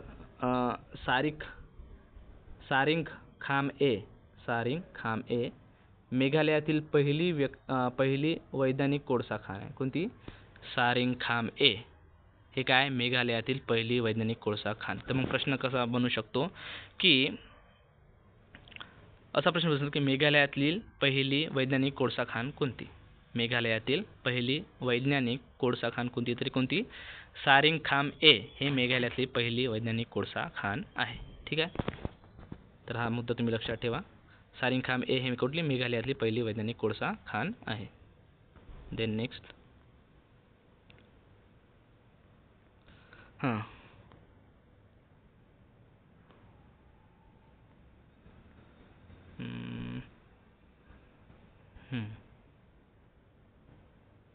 कोणता मुद्दा हां तर भारत जगातील सर्वात मोठा दूध उत्पादक देश आहे. ठीक आहे, प्रश्न कसा बनू शकतो की जगातील सर्वात मोठा दूध उत्पादक देश कोणता, तर कोणता आहे तो भारत आहे. आणि जर राज्यामध्ये पाहिलं तर सर्वात जास्त दूध उत्पादन कुठं होते, तर उत्तर प्रदेशमध्ये. ठीक आहे, दूधवाले भैया उत्तर प्रदेशवाले. ठीक आहे,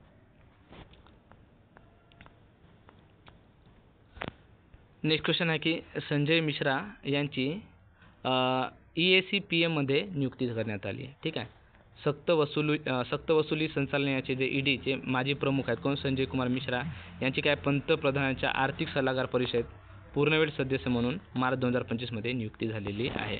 economical advisory council to the prime minister who has been nominated elected कोण, तर ते आहेत संजय कुमार मिश्रा. संजय कुमार मिश्रा यांची कुठं पंतप्रधानांच्या आर्थिक सल्लागार परिषदेत नियुक्ती झालेली आहे. कोणाची, संजय मिश्रा यांची.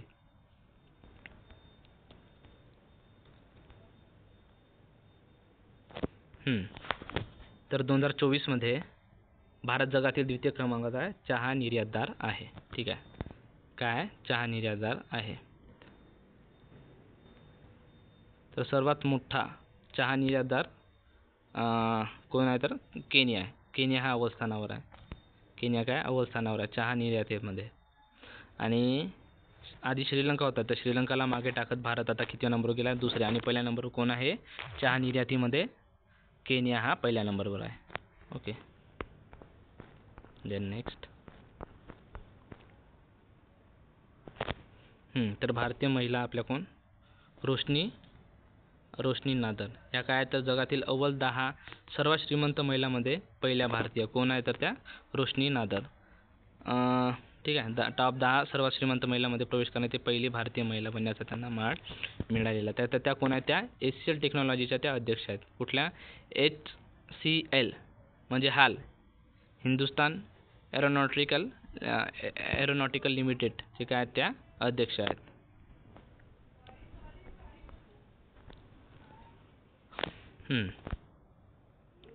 तर बेंगळुरू येथे काय होणार, भारतातील पहिला नॅनो इलेक्ट्रॉनिक्स रोड शो होत आहे. कुठं, बेंगळुरूमध्ये. भारतातील पहिला नॅनो इलेक्ट्रॉनिक्स रोड शो कुठं होत आहे, तर बेंगळुरूमध्ये. त्यानंतर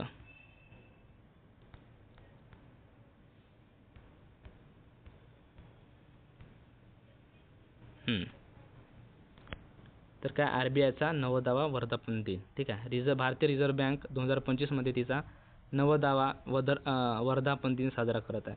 तर 1 एप्रिल 1935 रोजी RBI कायदा 1934 अंतर्गत स्थापन झालेली बँक 1949 मध्ये काय झाली, राष्ट्रीयकृत झाली होती. 1949 मध्ये काय झाली होती, राष्ट्रीयकृत झाली होती. तर 1 एप्रिल 1935 रोजी RBI कायदा कोणता, 1934च्या RBI ॲक्टनुसार 1 एप्रिल 1935 मध्ये रिझर्व्ह बँक ऑफ इंडियाची स्थापना झाली होती. आणि तिचे राष्ट्रीयकरण जे आहे ते 1949 मध्ये झाले होते. तर RBIचे पहिले गव्हर्नर कोण होते, तर ते होते सर ऑसबॉर्न स्मिथ. RBIचे पहिले गव्हर्नर कोण होते, तर सर ऑसबॉर्न स्मिथ होते. तर CD देशमुख हे पहिले भारतीय गव्हर्नर होते. RBIचे पहिले भारतीय गव्हर्नर कोण होते, तर CD देशमुख होते. ओके, आता हा थोडा नवीन मुद्दा आलेला आहे की ATM मधून पैसे काढण्याचा शुल्कात आता काय झाली, सुधारणा झाली आहे. ठीक आहे, तर प्रति व्यवहार शुल्क हा 21 रुपयावरून काय केले आहेत, आता 23 रुपये केलेले आहेत. ठीक आहे, आता भारतीय रिझर्व्ह बँकेने काय ATM मधून पैसे काढण्याचा जो शुल्क सुधारणा केली आहे. ठीक आहे, 1 मे 2025 पासून. आधी आपले किती 21 रुपये कट होत होते, आता किती कटतील, 23 रुपये कटतील. ओके, नेक्स्ट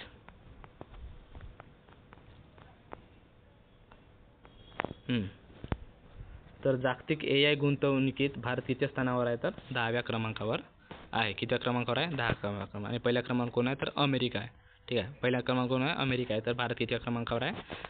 10व्या क्रमांक. कशात? जागतिक AI गुंतवणुकीत भारत हा कितवा आहे? 10व्या क्रमांकावर आहे. ओके, नेक्स्ट पाहू. कवच प्रणाली तर माहिती आहे, ते ओडिसामध्ये झाला होता कांड, त्याच्यामुळे मग कवच प्रणालीचा हे आला होता. तर कवच प्रणाली कोणी बनवली याच्यावर प्रश्न विचारला होता, ते RSDOनं बनवली होती. RSDO म्हणजे कोण? Research design and standard organisation. कोण?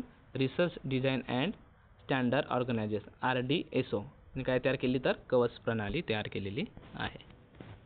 ओके, दे नेक्स्ट बघू. तर हा 2025च्या स्काय ट्रॅक्स वर्ल्ड एअरपोर्ट्स क्रमवारीत चांगी विमानतळ हे अव्वल ठरलं आहे. ठीक आहे. 2025च्या स्काय ट्रॅक्स वर्ल्ड एअरपोर्ट्समध्ये क्रमवारीत कोणते विमानतळ? तर चांगी विमानतळ हे अव्वल ठरले आहे. तर 2025च्या स्काय ट्रॅक्स वर्ल्ड एअरपोर्ट क्रमवारीत अशाने वर्चस्व गाजवले. तर सिंगापूरचा जो चांगी विमानतळ आहे आणि 13व्यांदा जागतिक सर्वोत्तम विमानतळाचा काय किताब पटकावलेला आहे. कोण? सिंगापूरचा कोण? एक मिनिट.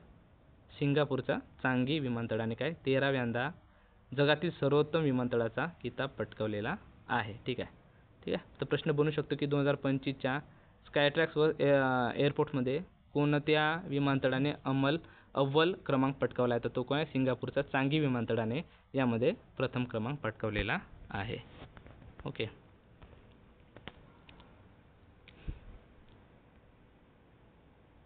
तर आपला कोण? दिल्ली विमानतळ जे आहे ते कितवा?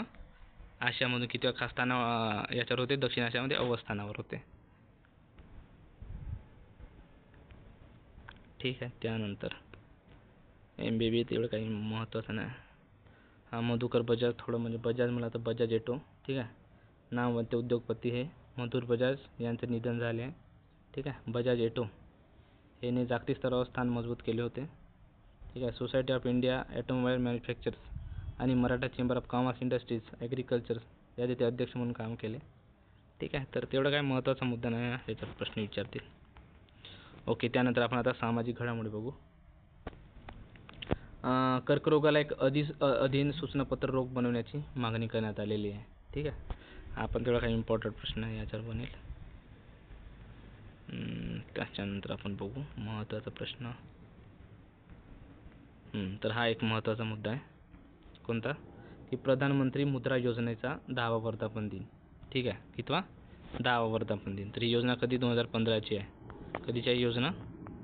ही योजना 2015ची. ठीक आहे. तर प्रधानमंत्री मुद्रा योजना हे लक्षात ठेवा, याच्यावर प्रश्न बनू शकतो. 8 एप्रिल 2015 रोजी पंतप्रधानांच्या हस्ते काय करण्यात आला? या योजनाचे उद्घाटन करण्यात आले. कोणती? प्रधानमंत्री मुद्रा योजना. कधीची आहे? 8 एप्रिल 2015ची ही योजना आहे. ओके, त्यानंतर मुद्दा पाहू आपण. तर आता या कर्जाच्या श्रेणी कशा आहेत याचा प्रश्न विचारू शकते. कर्जाच्या श्रेणी, आता शिशु जे कर्ज आहे कसं दिलं जाते? 50,000 रुपयापर्यंत कर्ज दिले जाते. ठीक आहे. किशोर कर्ज जे आहे ते 50,000 ते 5 लाख रुपयापर्यंत ते कर्ज दिले जाते.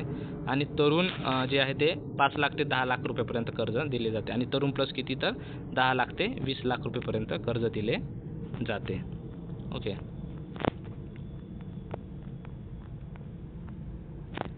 त्याच्यानंतर बघू काय महत्त्वाचा मुद्दा नाही.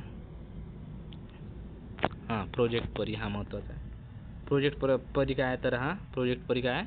Public art of India. हे कलेविषय सांस्कृतिक मंत्रालयाने सुरू केलेला आहे. कशा? कलेविषयी आहे. ठीक आहे. प्रोजेक्ट परी कशाविषयी आहे? तर कलेविषयी आहे. Public art of India. तर कोणी हे केलं आहे? जारी कोण केलं आहे? तर हे सांस्कृतिक मंत्रालयाने काय केलं आहे? जारी केलेला आहे.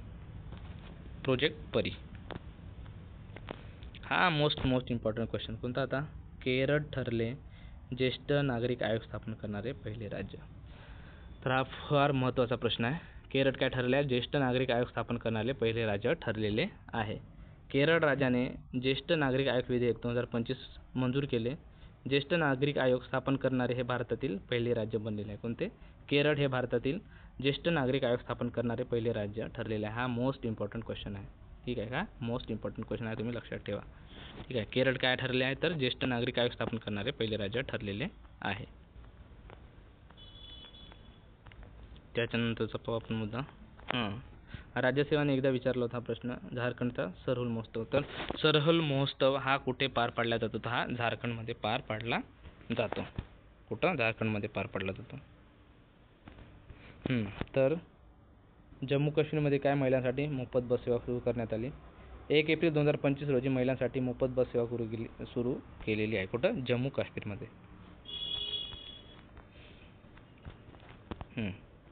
तर शून्य गरिबी P4 धरण अलीकडेच हा जो उपक्रम आहे कोणत्या राज्याने लागू केलेला आहे? तर हा कुठं? आंध्र प्रदेश राज्याचा आहे. ठीक आहे. शून्य गरिबी P4 धोरण उपक्रम हे कोणत्या राज्याचा आहे? तर आंध्र प्रदेशचा आहे. ठीक आहे. हे कशासाठी लागू करण्यात आला आहे? तर आंध्र प्रदेश हा उपक्रम कशासाठी सुरू करण्यात आला? तर आंध्र प्रदेश सरकारने 2047 पर्यंत गरिबी निर्मूलनासाठी उगादीच्या निमित्ताने 30 मार्च 2025 रोजी शून्य गरिबी P धोरण, ठीक आहे, हे सुरू केलेलं आहे. P4 म्हणजे काय? Public private people partnership. काय? Public private people partnership. P4 कुणाचं आहे? ते आंध्र प्रदेशचं आहे. शून्य गरिबी P4 धोरण उपक्रम कुणाचा आहे? तर ते आंध्र प्रदेशचं आहे. ओके, नेक्स्ट पाहू आपण.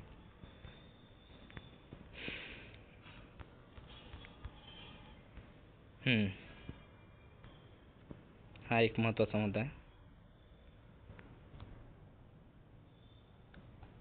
IIM अहमदाबाद दुबईमध्ये कॅम्पस स्थापणार आहे. हा एक महत्त्वाचा मुद्दा आहे. कोण? IIM. कोण? Indian institute of management Ahmedabad.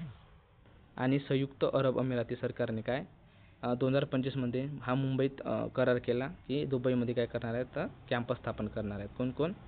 जे इंडियन इन्स्टिट्यूट ऑफ मॅनेजमेंट कोण? अहमदाबाद आणि UAE हे काय करणार आहेत? तर दुबईमध्ये कॅम्पस स्थापन करणार आहेत. तर प्रश्न कळेल की संयुक्त अरब अमिरातीमध्ये म्हणजे संयुक्त म्हणजे असा प्रश्न आहे की दुबई कॅम्पस खालीलपैकी कोणत्या संस्थेने काय म्हणते त्याला कोण स्थापन करणार आहे? तर कोण? IIM अहमदाबाद. किंवा असा प्रश्न विचारू शकतो की IIM अहमदाबादने कोणत्या ठिकाणी कॅम्पस स्थापन केलेले आहे? तर कुठं? दुबईमध्ये कॅम्पस स्थापन केलेले आहेत. त्याच्यानंतर हैदराबादमध्ये काय स्त्री शिखर परिषद 2025चे आयोजन करण्यात आले. हैदराबाद शहर सुरक्षा परिषद 15 एप्रिल 2025 रोजी महिलांच्या सुरक्षितता आणि सक्षमीकरणावर लक्ष केंद्रित करून स्त्री शिखर परिषदेची दुसरी आवृत्ती आयोजित केलेली आहे. कुठं? तर हैदराबादमध्ये काय स्त्री शिखर परिषद 2025चे आयोजन करण्यात आलेले आहे. Okay, next. तर शून्य गरिबी योजनेला डॉक्टर B.R. आंबेडकर यांचे नाव कोण दिले आहे? तर उत्तर प्रदेशाने दिलेले आहे. तर हा आता 135वी जी डॉक्टर बाबासाहेब आंबेडकरची जयंती होती 14 एप्रिल 2025. तर याच्यासाठी उत्तर प्रदेशचे मुख्यमंत्री योगी आदित्यनाथ यांनी शून्य गरिबी मोहिमेला भारतरत्न डॉक्टर बाबासाहेब आंबेडकर यांचे नाव देणार असल्याची घोषणा केली. ठीक आहे. काय? शून्य गरिबी योजनेला डॉक्टर बाबासाहेब आंबेडकर यांचे नाव कोणत्या राज्याने दिलेले आहे? तर उत्तर प्रदेश राज्याने नाव दिलेले आहे. ओके, हा खूप महत्त्वाचा प्रश्न आहे. आरती सुब्रमण्यम काय? टाटा कन्सल्टन्सी सर्व्हिसेस म्हणजे TCS या देशातील सर्वात मोठ्या माहिती तंत्रज्ञान कंपनीने आरती सुब्रमण्यम यांची कार्यकारी संचालक अध्यक्ष म्हणून काय केले? मुख्य कार्यकारी अधिकारी म्हणून काय केली आहे? नियुक्ती केली आहे. ठीक आहे. तर या TCSच्या पहिल्या महिला CEO ठरल्या आहेत. हा महत्त्वाचा आहे. तर TCSच्या पहिल्या महिला CEO म्हणजे चीफ ऑपरेटिंग ऑफिसर म्हणजे मुख्य कार्यकारी अधिकारी कोण ठरल्यात? TCS म्हणजे टाटा कन्सल्टन्सी सर्व्हिसेसच्या पहिल्या महिला मुख्य कार्यकारी अधिकारी कोण ठरल्या? तर त्या आरती सुब्रमण्यम. कोण? आरती सुब्रमण्यम. आता नेक्स्ट आपण पर्यावरण पाहू.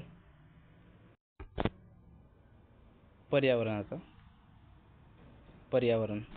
ठीक आहे. तर जागतिक हवामान स्थिती अहवाल 2024 हा जो अहवाल आहे याच्यामध्ये काय? जागतिक तापमान वाढ 1.5 डिग्री सेल्सिअस पॅरिस कराराच्या मर्यादाजवळ पोहोचलेली आहे. ठीक आहे.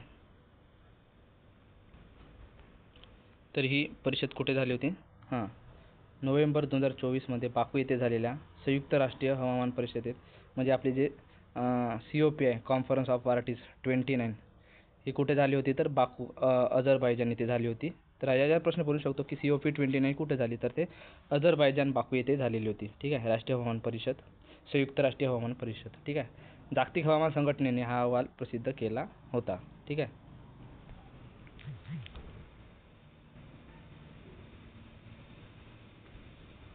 तर काय, तर हे जे दशक आहे कोणतं 2015 ते 2024 हे दशक रेकॉर्डवरील सर्वात उष्ण आहे. ठीक आहे, कोणता 2015 ते 2024 हे दशक आहे रेकॉर्डवरील सर्वात उष्ण वर्ष आहे. ठीक आहे.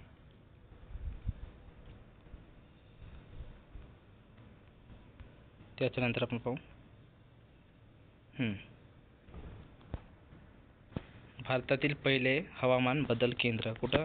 एप्रिल 2025 मध्ये भारताने जम्मू आणि काश्मीर नाथाटाप येथे हिमालयन उंचीवरील वातावरणीय आणि हवामान संशोधन केंद्राचे काय उद्घाटन केलेले आहे. कुठं जम्मू काश्मीरमध्ये. काय भारतातील पहिले हवामान बदल केंद्र कुठं जम्मू आणि काश्मीरमध्ये.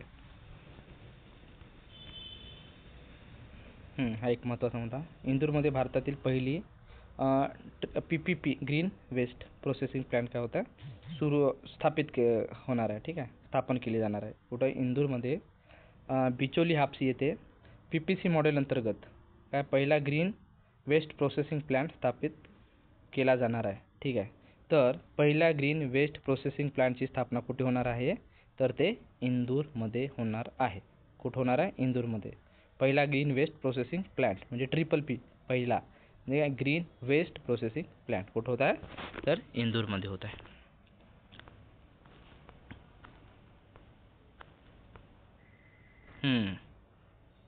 हा खूप महत्त्वाचा मुद्दा तो म्हणजे ऑपरेशन ब्रह्मा.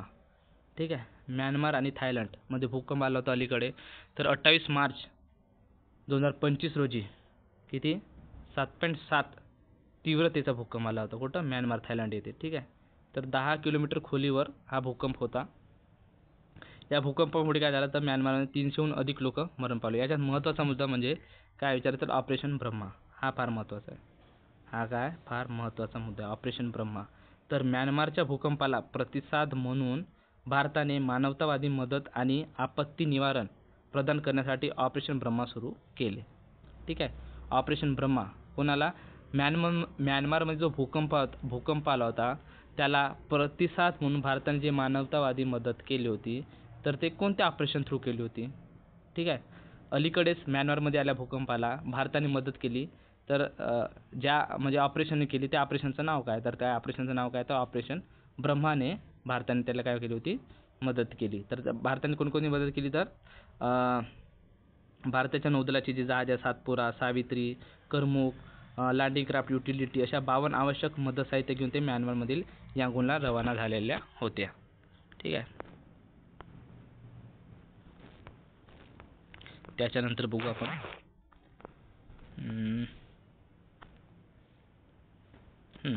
गांधी सागर वन्यजीव अभयारण्यात चित्त्यांचे स्थलांतर केले गेले. ठीक आहे, राष्ट्रीय व्याघ्र संवर्धन प्राधिकरणाने अंतर्गत चित्ता प्रकल्प काय सुकाणू समिती. कोणती समिती, चित्ता प्रकल्पासाठी सुकाणू समितीने काय केले चित्त्यांचे अधिवास क्षेत्र वाढवण्यासाठी मध्य प्रदेशातील कुनो राष्ट्रीय उद्यानातून काय कुठं त्याचे चित्त्यांचे स्थलांतर कुठे केले तर गांधी सागर वन्यजीव अभयारण्यामध्ये गेले. कुठं आहे तर हे गांधी सागर वन्यजीव अभयारण्य हा मध्य प्रदेशमध्ये आहे. ठीक आहे, कुठे आहे मध्य प्रदेशमध्ये.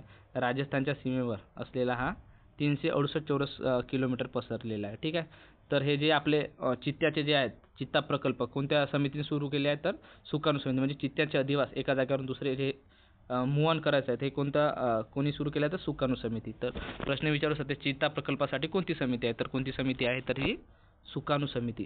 हे लक्षात ठेवा, कोणती समिती सुकाणू समिती.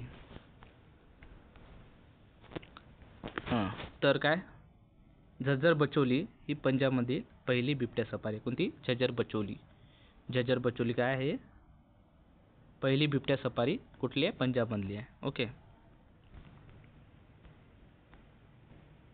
हे काय महत्त्वाचं नाही. त्याच्यानंतर तर मध्य प्रदेशमध्ये डॉक्टर BR आंबेडकर यांच्या नावाने नवीन वन्यजीव अभयारण्याची स्थापना होत आहे. हा फारच इम्पॉर्टंट क्वेश्चन आहे. ठीक आहे, ते मध्य प्रदेश किती 25वे वन्यजीव अभयारण्य राहणार आहे. ठीक आहे, तर एप्रिल 2025 मध्ये डॉक्टर बाबासाहेब आंबेडकरच्या जयंतीच्या काही दिवसाआधी मध्य प्रदेश सरकारने सागर जिल्ह्यात 558.64 किलोमीटर क्षेत्रफळ असलेले डॉक्टर भीमराव आंबेडकर अभयारण्य नावाचे एक नवीन वन्यजीव अभयारण्य घोषित केलेले आहे. तर याच्यावर प्रश्न बनू शकतो अलीकडेच डॉक्टर बाबासाहेब आंबेडकर यांच्या नावावर अलीकडेच कोणत्या राज्याने डॉक्टर बाबासाहेब आंबेडकर यांच्या नावावर वन्यजीव अभयारण्याची स्थापना करण्याचा निर्णय घेतलेला आहे. अलीकडेच कोणत्या राजाने डॉक्टर बाबासाहेब आंबेडकर यांच्या जयंतीनिमित्त एक वन्यजीव अभयारण्य स्थापन करण्याची काय म्हणते त्याला घोषणा केली आहे? तर कोण? तर ते आहे मध्य प्रदेश राज्याने. ठीक आहे, तर याच्यात एक प्रश्न बनवू शकतो. नेक्स्ट पाहू आपण. आता विज्ञान आणि तंत्रज्ञान घडामोडी. विज्ञान आणि तंत्रज्ञान.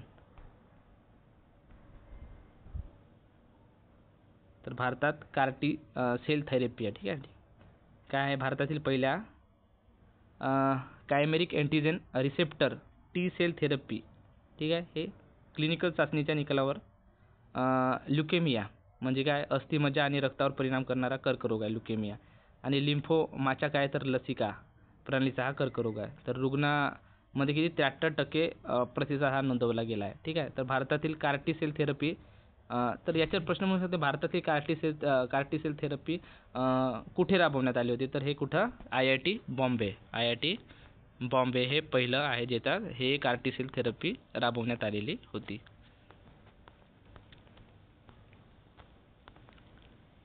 ओके. त्याच्यानंतर बर्ड फ्लू. बर्ड फ्लू काय तर हा बर्ड फ्लू असं काय म्हणतात का एव्हियन इन्फ्लुएन्झा म्हणतात. काय म्हणतात? एव्हियन इन्फ्लुएन्झा. ओके.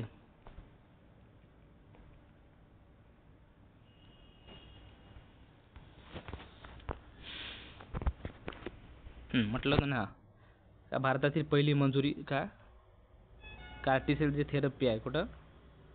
कार्टिसेल थेरपी कुठं? IIT बॉम्बे. IIT बॉम्बेने काय केली होती? हे पहिली CRT सेल थेरपी बनली होती. ठीक आहे, विकसित केली होती त्यांनी.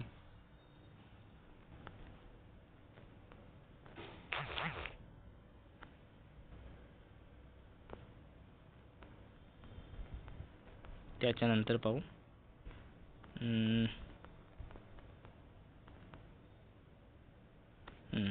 एक मुद्दा.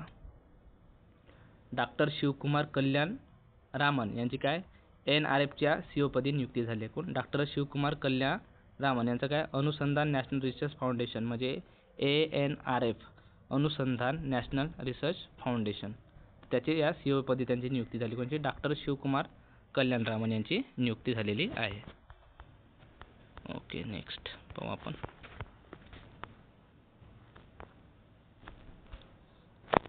तर गिबली आता ट्रेंड होता खूप ChatGPTचा जो गिबली ट्रेंड. तर हा जो गिबली ट्रेंड आहे तर आता काय ओपन एआयच्या ChatGPTने जिबली शैली बदलण्याची उपलब्ध करून दिली होती. तर हे जिबली ट्रेंड कुठला आहे तर जपानी ॲनिमेशन आहे. कोण? एमिनी म्हणून ओळखले जाते. मांगा ही जपानी ॲनिमेशनची खास शैली आहे. कोणती? मांगा. तर ही कोणी तयार केली होती तर मिझायाकी, इसाओ ताहाकाता आणि तोशिओ सुझुकी या तिघांनी 1985 साली स्टुडिओ जिबली सुरू केले. काय सुरू केले होते? कुठं? जपानमध्ये. कोण? मियाझाकी, इसाओ ताकाहाता आणि तोशिओ सुझुकी या तिघांनी 1985 मध्ये काय स्टुडिओ जिबली सुरू केला होता. Okay, then next.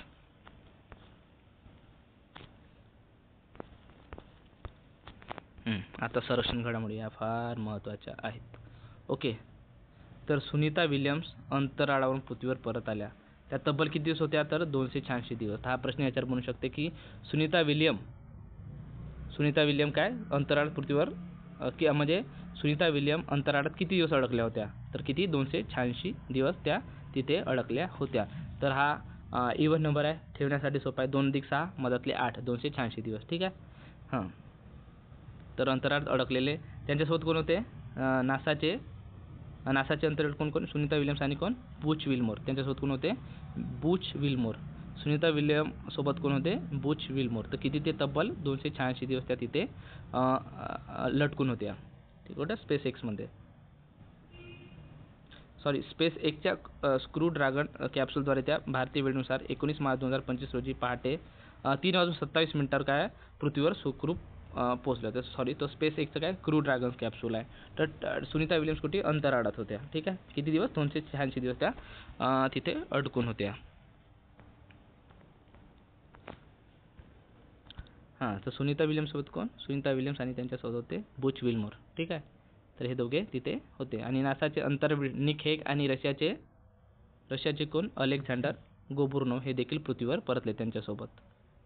तर बोईंगच्या CAT-100 स्टारलायनरच्या पहिल्या क्रूज चाचणी उड्डाणाचा भाग म्हणून आसाचे अंतराळवीर सुनीता विल्यम आणि बुच विल्मर हे 5 जून अंतरिक्षात गेले होते. पण तिथं काय बिघाड आल्यामुळे त्यांच्या 8 दिवसाचे तिथे नियोजन होते, पण मिशनमध्ये काही तांत्रिक समस्या असल्यामुळे त्यांना 9 महिन्यापेक्षा जास्त काळ म्हणजे एकूण 286 दिवस तिथं राहावं लागलं.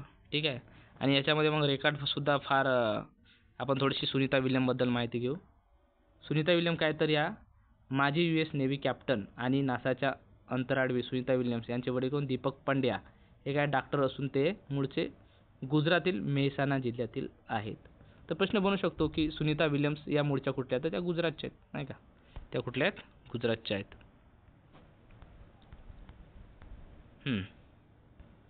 आणि काय सर्वाधिक स्पेसवॉक करणाऱ्या पहिल्या भारतीय महिला ठरल्या. ठीक आहे.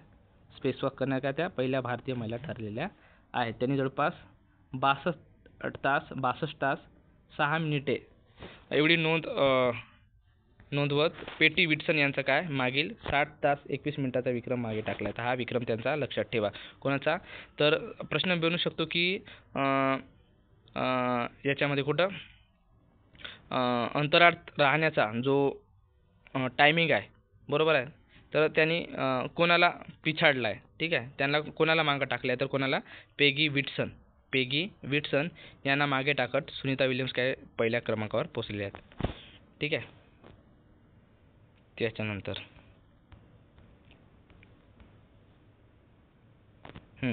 तर हा एकिएमी सराव कोणत्या 2 देशामध्ये, तर भारत आणि टांझानिया या 2 देशामध्ये कोणता हा एकिमी सराव. ठीक आहे का. आफ्रिका इंडिया की मॅरीटाईम एंगेजमेंट हा बहुराष्ट्रीय नौदल सराव कुठं झाला आहे? टांझानियामध्ये झाला. टांझानियातील दार एस सलाम येथे झाला. ठीक आहे. 11 देश सहभागी होते. तर एकिमे सराव हा कुठं झाला? तर भारत आणि टांझानिया यांचा संयुक्तपणे झालेला सराव आहे. कोणता? एकिमे सराव. ओके. देन नेक्स्ट बघू आपण.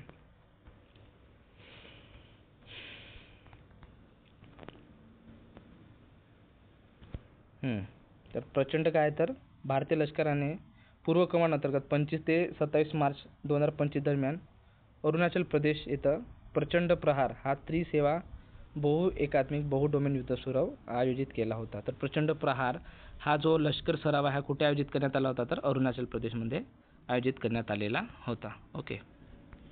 त्यानंतर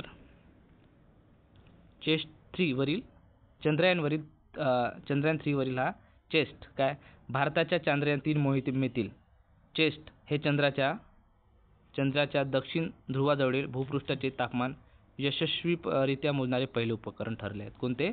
चेस्ट काय चांद्रयान 3 म्हणजे जे दक्षिण ध्रुवावरील भूपृष्ठाचे काय तापमान यशस्वीरित्या मोजणारे पहिले उपकरण कोणते ठरले आहे? तर चेस्ट. ठीक आहे. लक्षात राहील चेस्ट. ओके. तर काय चंद्रयान 3 कधी गेला होता? तर चंद्रयान 3 कधी गेला होता? चंद्रयान 3 ऑगस्ट 2023 मधील यशस्वी ही लँडिंग होती दक्षिण ध्रुवावर चंद्राच्या. आणि दक्षिण ध्रुवावर पोहोचणारा दक्षिण ध्रुवाजवळ पोहोचणारा भारत हा पहिला देश ठरला आणि जगामध्ये 4था देश जो भारत चंद्रावर यशस्वीरित्या पोहोचला. ओके. लँडिंग नंतर विक्रम लँडरने चेस्ट तैनात केले. ठीक आहे. तर अशा प्रकारे काय तापमान मोजण्याचे ते पहिले उपकरण ठरले. कोण? चेस्ट. त्याच्यानंतर आपण बघू हे तर युद्ध सराव आपल्याला माहीतच आहे. टायगर ट्रम्प हा युद्ध सराव कोणत्या 2 देशाच्या दरम्यान होते? तर अमेरिका आणि भारताच्या दरम्यान होते. तर भारत आणि अमेरिकाचे पुन्हा युद्ध सराव जे आहेत कोणकोणते? वज्रप्रहार, टायगर ट्रम्प, त्याच्यानंतर संगम, त्याच्यानंतर तर्कश, त्याच्यानंतर मलबार हे सगळे काय आहेत भारत आणि अमेरिकाचे युद्ध सराव आहेत. ओके. नेक्स्ट बघू आपण.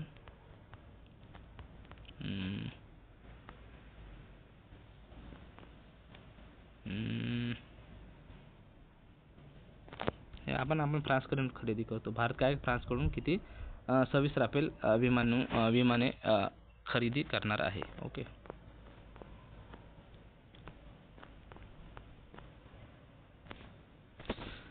तर अग्निवीरांची 20% भरती कोण करणार? तर हरियाणा पोलिसांमध्ये काय अग्निवीरांची 20% भरतीला आरक्षण आहे. ओके. राज्य पोलीस नोकऱ्यामध्ये अग्निवीरांसाठीचे आरक्षण 10% वाढवून 20% करण्याचा निर्णय कोण घेतला आहे? तर हरियाणा सरकारने घेतलेला आहे. ओके. नेक्स्ट आता महत्त्वाचा म्हणजे पुरस्कार व पुस्तके. ओके. तर हा खूप महत्त्वाचा प्रश्न म्हणजे कोणता? शिल्पकार राम सुतार यांना महाराष्ट्र भूषण पुरस्कार 2024 देण्यात आलेला आहे. कोणाला? शिल्पकार राम सुतार यांना महाराष्ट्र भूषण पुरस्कार 2024 हा देण्यात आलेला आहे. ठीक आहे. महाराष्ट्र भूषण 2024 साठी ज्येष्ठ शिल्पकार राम सुतार यांच्या नावाला मान्यता देण्यात आली. त्यांना 25 लाख रुपये मानचिन्ह, मानपत्र व शाल असे पुरस्काराचे स्वरूप आहे. ठीक आहे. त्याच्यानंतर काय, राम सुतार आतापर्यंत त्यांनी शेकडो काय केले, शिल्प तयार केले. तर 80 देशात जवळपास 80 देशात त्यांनी आतापर्यंत महात्मा गांधीच्या शिल्पाचा जवळपास 350 शिल्पांचा यात समावेश आहे. वयाचे 100 वर्ष आहे तरी ते अजून शिल्पे तयार करतात. हा खूप महत्त्वाचा मुद्दा आहे. ते म्हणजे काय की ते 100 वर्ष आहेत तरी अजूनही शिल्प तयार करत आहेत. ते किती वर्षाचे आहेत? 100 वर्षाचे आहेत. 19 फेब्रुवारी 2025 ला त्यांचा जन्म झाला. कुठं? महाराष्ट्रातील धुळ्यातील गोंडूर या छोट्याशा गावी एका गरीब कुटुंबात राम सुतार यांचा जन्म झाला. तर इथे महत्त्वाचे मुद्दे म्हणजे कोणते? ते आताही 100 वर्षाचे आहेत, कारण की त्यांचा जन्म 1925 आणि 2025 मध्ये त्यांना 100 वर्ष पूर्ण झाले. जर स्टेटमेंट वाईज जर क्वेश्चन विचारेल तर काय विचारायला आपल्याला की अलीकडेच महाराष्ट्र भूषण 2024चा पुरस्कार कोणाला मिळेल, म्हणजे 2024चा महाराष्ट्र भूषण पुरस्कार राम सुतार यांना मिळाला. त्यांच्याबद्दल खालीलपैकी कोणते विधान चुकीचे आहे किंवा कोणते विधान बरोबर आहे हे आपल्याला विचारू शकते. तर ते 100 वर्षाचे आहेत. हा एक मुद्दा महत्त्वाचा आहे. आपल्याला वाटते 100 वर्षाचे कसे होऊ शकतात, मग आपण त्याला चूक करतो. तर त्याला चूक करायची नाही, तर ते 100 वर्षाचे आहेत. त्यांचा जन्मच 19 फेब्रुवारी 1925 आहे. तर ते किती आहे? 100 वर्ष आहे. ते महाराष्ट्रातील नंदुरबार येतं. महाराष्ट्रात नंदुरबार येतं आहे का? नाही, हा चुकीचा स्टेटमेंट. महाराष्ट्रातील धुळे येथील त्यांचा जन्म आहे असे स्टेटमेंट चुकीचे देऊ शकते. त्यांनी वयाच्या 90 वर्षाचे आहेत तरी काम करतात. तर 90 वर्षाचे आहेत का? नाही, तर ते 100 वर्षाचे आहेत. ठीक आहे. तर ते महाराष्ट्रातील नंदुरबारचे आहेत का? नाही, तर ते कुठले आहेत? धुळ्याचे आहेत. ओके, महाराष्ट्रातील धुळ्याचे ते आहेत. त्यांनी 6 फूट उंचीच्या पहिलवानाचा सिमेंटचा पुतळा साकारून 1947 मध्ये सुतार यांनी काय आपल्या आयुष्यातले पहिले शिल्प तयार केले. कधी?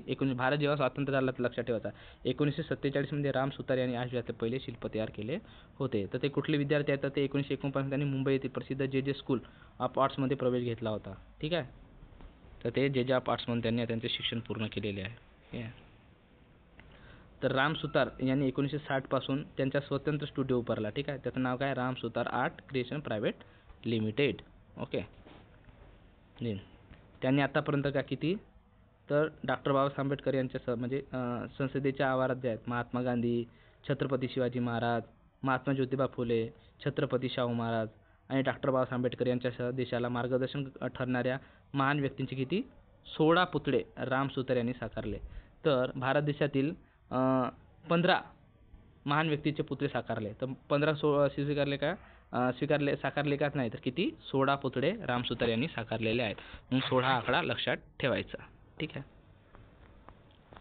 त्यांचे महत्त्वाचे काम म्हणजे त्या गुजरातमध्ये जो साधू बेटावरील जे सरदार सरोवरवर नाही का, सरदार वल्लभभाई पटेल यांचा किती? 182 मीटर उंचीचा जो आहे जगातील सर्वात उंच पुतळा त्यांनी तयार केला आहे. आता हा 182 मीटर्स काऊन तयार केला? हा एक महत्त्वाचा मुद्दा. 182 काऊन? कारण की गुजरातच्या विधानसभेची संख्या किती आहे? 182 मीटर आहे. त्याच्यामुळे 182 मीटरचा काय? स्टॅच्यू ऑफ युनिटी हा जगातील सर्वात उंच पुतळा त्यांनी काय केला? तयार केला होता. ठीक, हा एक महत्त्वाचा मुद्दा आहे. आता अलीकडेच फार चर्चेमध्ये छत्रपती शिवाजी महाराजांचा काय पुतळा काय खाली पडला होता. ठीक आहे. तर तो आता 60 फूट उंच पुतळा ते काय तयार करत आहेत. ते कुठं? मालवण येथे. ठीक आहे. मालवण येथील राजकोट किल्ल्यावर छत्रपती शिवाजी महाराजांचा 60 फूट उंच पुतळा ते तयार करत आहेत. ठीक आहे. त्यांच्यानंतर मग हा अयोध्येत जो हा 251 मीटरचा जो उंच भगवान रामाचा पुतळा शिल्प, तर हा सुद्धा कोण? राम सुतार यांनी यांच्या कल्पनेतून साकारले आहेत. त्यांना मिळाले आता पुरस्कार कोणकोणते? त्याच्या आधी आपण पाहू त्यांचे प्रकल्प कोणकोणते. तर महात्मा गांधीचे अनेक पुतळे त्यांनी साकारले आहेत. त्यांच्यानंतर त्यांनी चंबळ स्मारक सुद्धा बेंगळूर विमानतळावरील जो आपला केंपेगौडा पुतळा हा त्यांनी साकारला आहे. त्याला आपण केंपेगौडाचा जो पुतळा आहे बेंगळुरू विमानतळावर, त्याला आपण काय म्हणतो? Statue of prosperity. त्याला काय म्हणतो आपण? Statue of prosperity.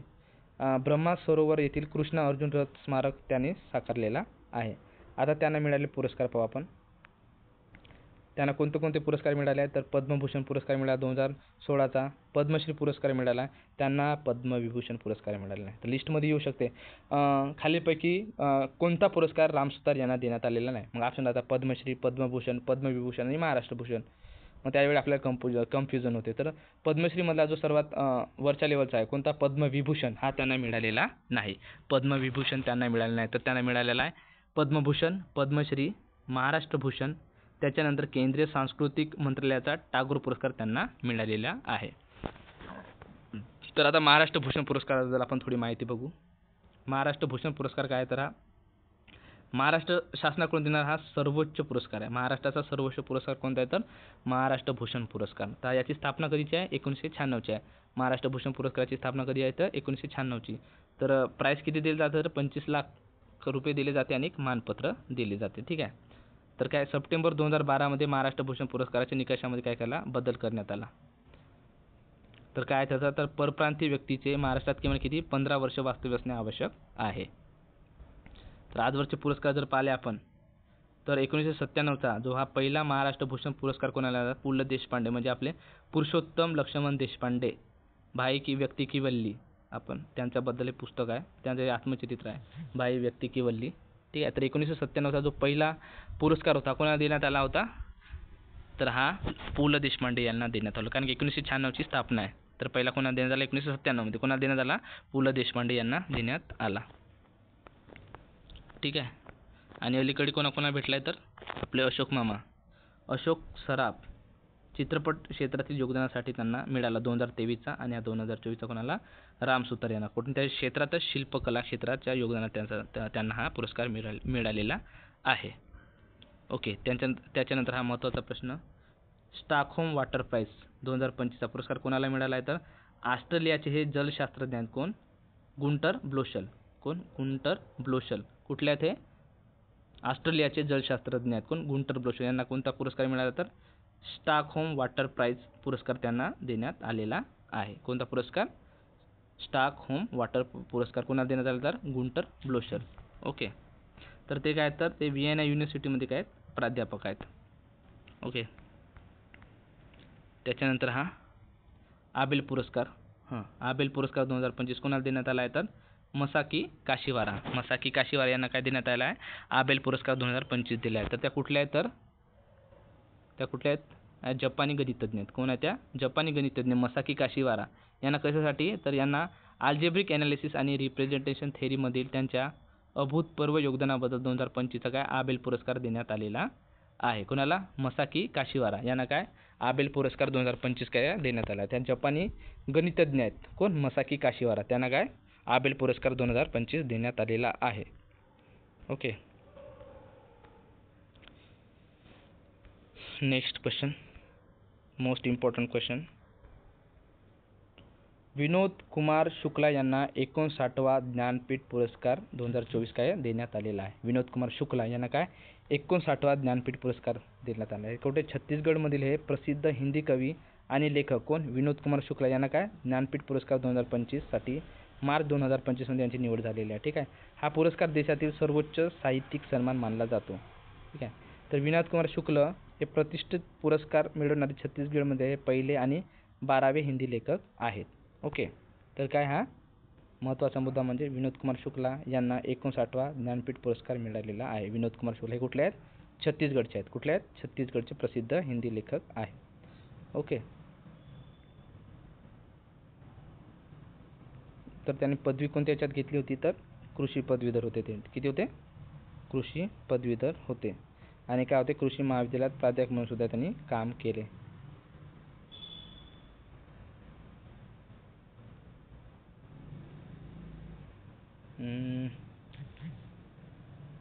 तर त्यांचा पहिला कविता संग्रह कोणता होता, पहिला कविता संग्रह होता त्यांचा लगभग जय हिंद. हा 1971 मध्ये प्रकाशित करण्यात आला. कोणता, त्यांचा पहिला कविता संग्रह कोणता होता, लगभग जय हिंदी. 1971 मध्ये काय प्रकाशित करण्यात आला होता. त्यांच्या कादंबऱ्या कोणत्या होत्या, खिलेगा तो देखेंगे ही त्यांची पहिली कादंबरी होती. कोणती, खिलेगा तो देखेंगे, नौकर की कमीज, दीवार में खिड़की रहती थी, हरे घास की छप्परवाली झोपडी. 1999 मध्ये चित्रपट निर्माते आणि मनी कौल यांनी त्यांच्याबरोबर नौकर की कमीज या कादंबरीचा चित्रपट बनवला होता. कुठं, नौकर की कमीज याच्यावर काय त्यांनी चित्रपट बनवला होता. ठीक आहे. त्यांचे कथासंग्रह कोणते, पेट पर कमरा हा त्यांचा पहिला कथासंग्रह होता. कोणता, पेट पर कमरा. आणि पहिली कादंबरी कोणती होती, खिलेगा तो देखेंगे. खिलेगा तो देखेंगे हे पहिली कादंबरी होती. तर पहिला कविता संग्रह कोणता त्याचा, तर लगभग जय हिंद हा 1971 मधला. ठीक आहे. कथासंग्रह कोणता त्यांचा, पेट पर कमरा. त्यांची कविता कोणती, वो आदमी चला गया, नया गरम कोट पहनकर, नया गरम कोट पहनकर, आकाश धरती को खटकता है, अशा त्यांच्या कविता होत्या. आता त्यांना पुरस्कार, त्यांना गजानन माधव मुक्तिबोध फेलोशिप भेटली. कुठे? दीवार में यासाठी. आणि पेन नाबाको आंतरराष्ट्रीय पुरस्कार भेटला 2023चा. ठीक आहे. महत्त्वाचं म्हणजे कोणता आता हा ज्ञानपीठ पुरस्कार. ज्ञानपीठ पुरस्कार विनोद कुमार शुक्ल 59वा ज्ञानपीठ पुरस्कार, ते छत्तीसगडचे आहेत. ठीक आहे. त्याच्यानंतर आता ज्ञानपीठ पुरस्काराबद्दल आपण थोडी माहिती पाहू. तर ज्ञानपीठ पुरस्कार काय आहे, तर साहित्य क्षेत्रातील हा सर्वोच्च 2 पुरस्कारांपैकी हा एक आहे. ठीक आहे. भारतीय भाषातील साहित्यामध्ये आजीवन योगदान दिल्याबद्दल भारतीय नागरिकास भारतीय ज्ञानपीठ या ट्रस्टतर्फे त्यांना काय हा पुरस्कार दिला जातो. ठीक आहे.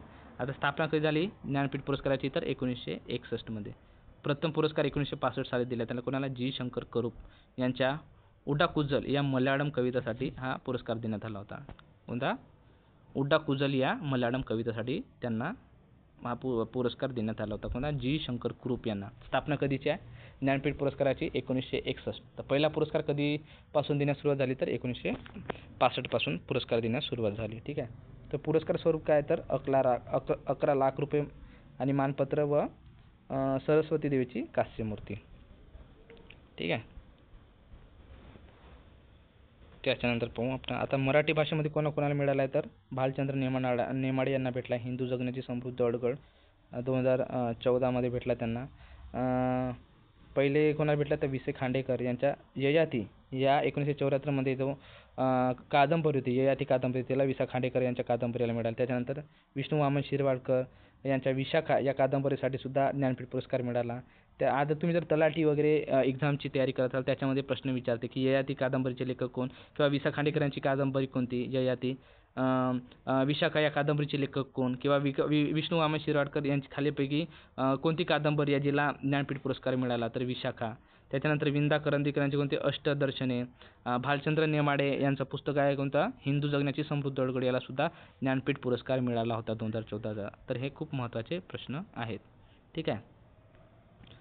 तर काय अलीकडील विजेते. ठीक आहे. विनोद कुमार शुक्ला 2024. ठीक आहे. आणि याच्या आधी कोणाला भेटला होता 58वा, तर गुलजार आणि रामचंद्र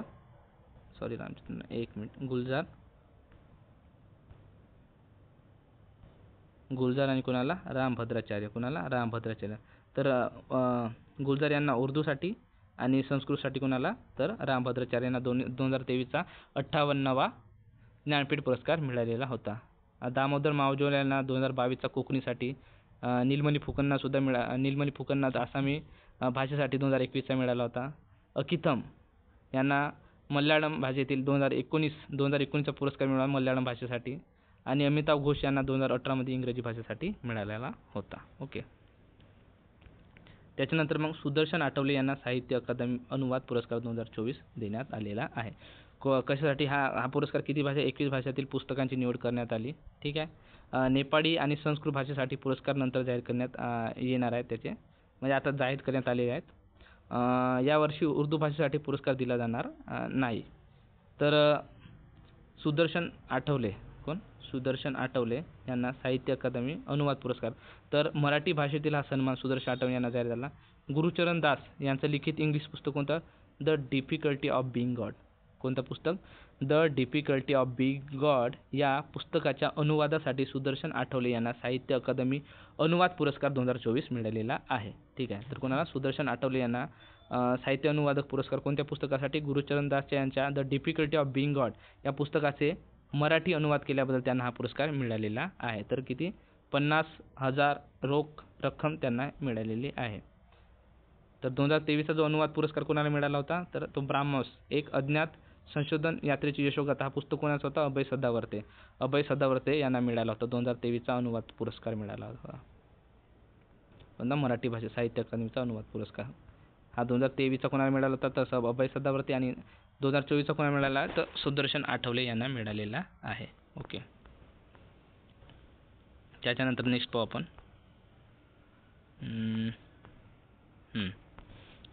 तर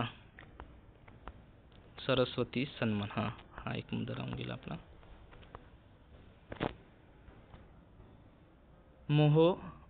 मोहोपाध्याय साधू भद्रश भद्रेश दास यांना काय सरस्वती सन्मान 2024 जाहीर झाला. आता यांचं नाव एवढं मोठं आहे का हे जर प्रश्न जर विचारला तर हा प्रश्न आपला चुकायला नाही पाहिजे. हा नाव पाहूनच हा आपण ऑप्शन मारू शकतो की सरस्वती सन्मान 2024 कोणाला मिळाला. तर हा खूप मोठा नाव आहे. महामहोपाध्याय साधू भद्रेश दास यांचं नाव पाहूनच आपण काय करू शकतो, उत्तर मारू शकतो. तर महामहोपाध्याय साधू भद्रेश दास यांना काय त्यांच्या भारतीय तत्त्वज्ञानावरील संस्कृत पुस्तक स्वामीनारायण सिद्धता सुधा साठी काय सरस्वती सन्मान 2024 जाहीर झालेला आहे. तर त्यांचं पुस्तक विचारू शकते की महामहोपाध्याय साधू भद्रेश दास यांना सरस्वती सन्मान 2024 जाहीर झाला आहे. तर त्यांच्या कोणत्या पुस्तकासाठी किंवा मग कोणत्या भाषेतील पुस्तकासाठी त्यांना हा पुरस्कार मिळाला. तर संस्कृत पुस्तक आहे त्यांचं. कोणतं? संस्कृत भाषेतील पुस्तक आहे स्वामीनारायण सिद्धांत सुधा. कोणतं पुस्तक आहे? स्वामीनारायण सिद्धांत सुधासाठी त्यांना सरस्वती सन्मान हा मिळालेला आहे. तर ते महाराष्ट्रातील नांदेड जिल्ह्याचे आहेत. ठीक आहे. त्यांचा जन्म कुठला आहे तर याच्यावर प्रश्न बनू शकतो की अलीकडेच सरस्वती सन्मान 2024 महामहोपाध्याय साधू भद्रेश दास यांना मिळाला ते महाराष्ट्रातील कोणत्या जिल्ह्याचे रहिवासी आहेत. तर ते कुठल्या आहेत? नांदेडचे आहेत. कुठल्या आहेत ते? नांदेडचे रहिवासी आहेत. ओके.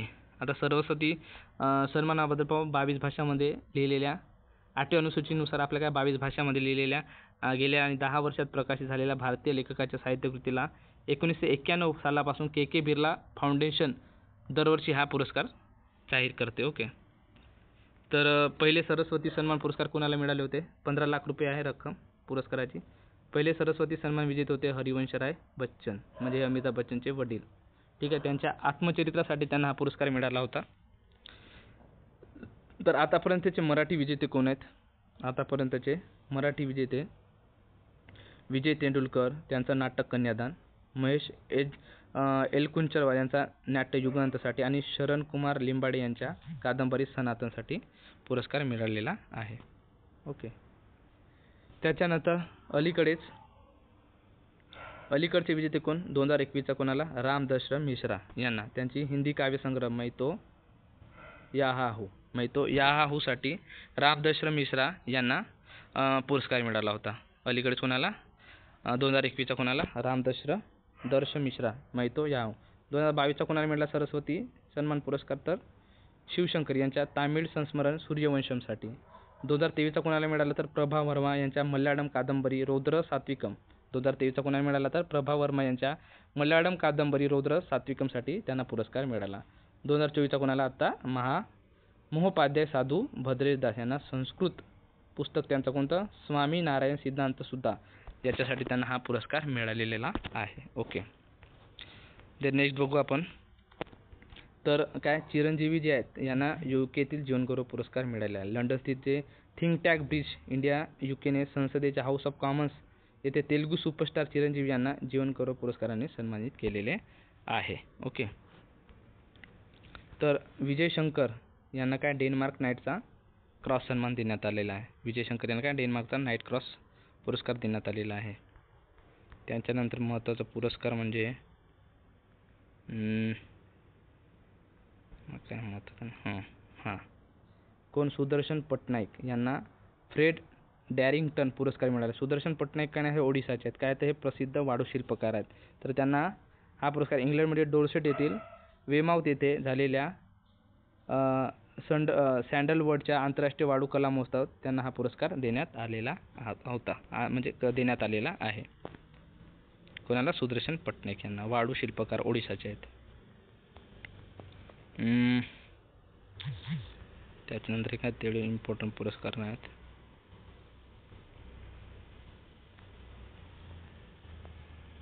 हा एक महत्त्वाचा. चंद्रिका कृष्णमूर्ती टंडन यांना ग्रॅमी पुरस्कार. ठीक आहे. चंद्रिका कृष्णमूर्ती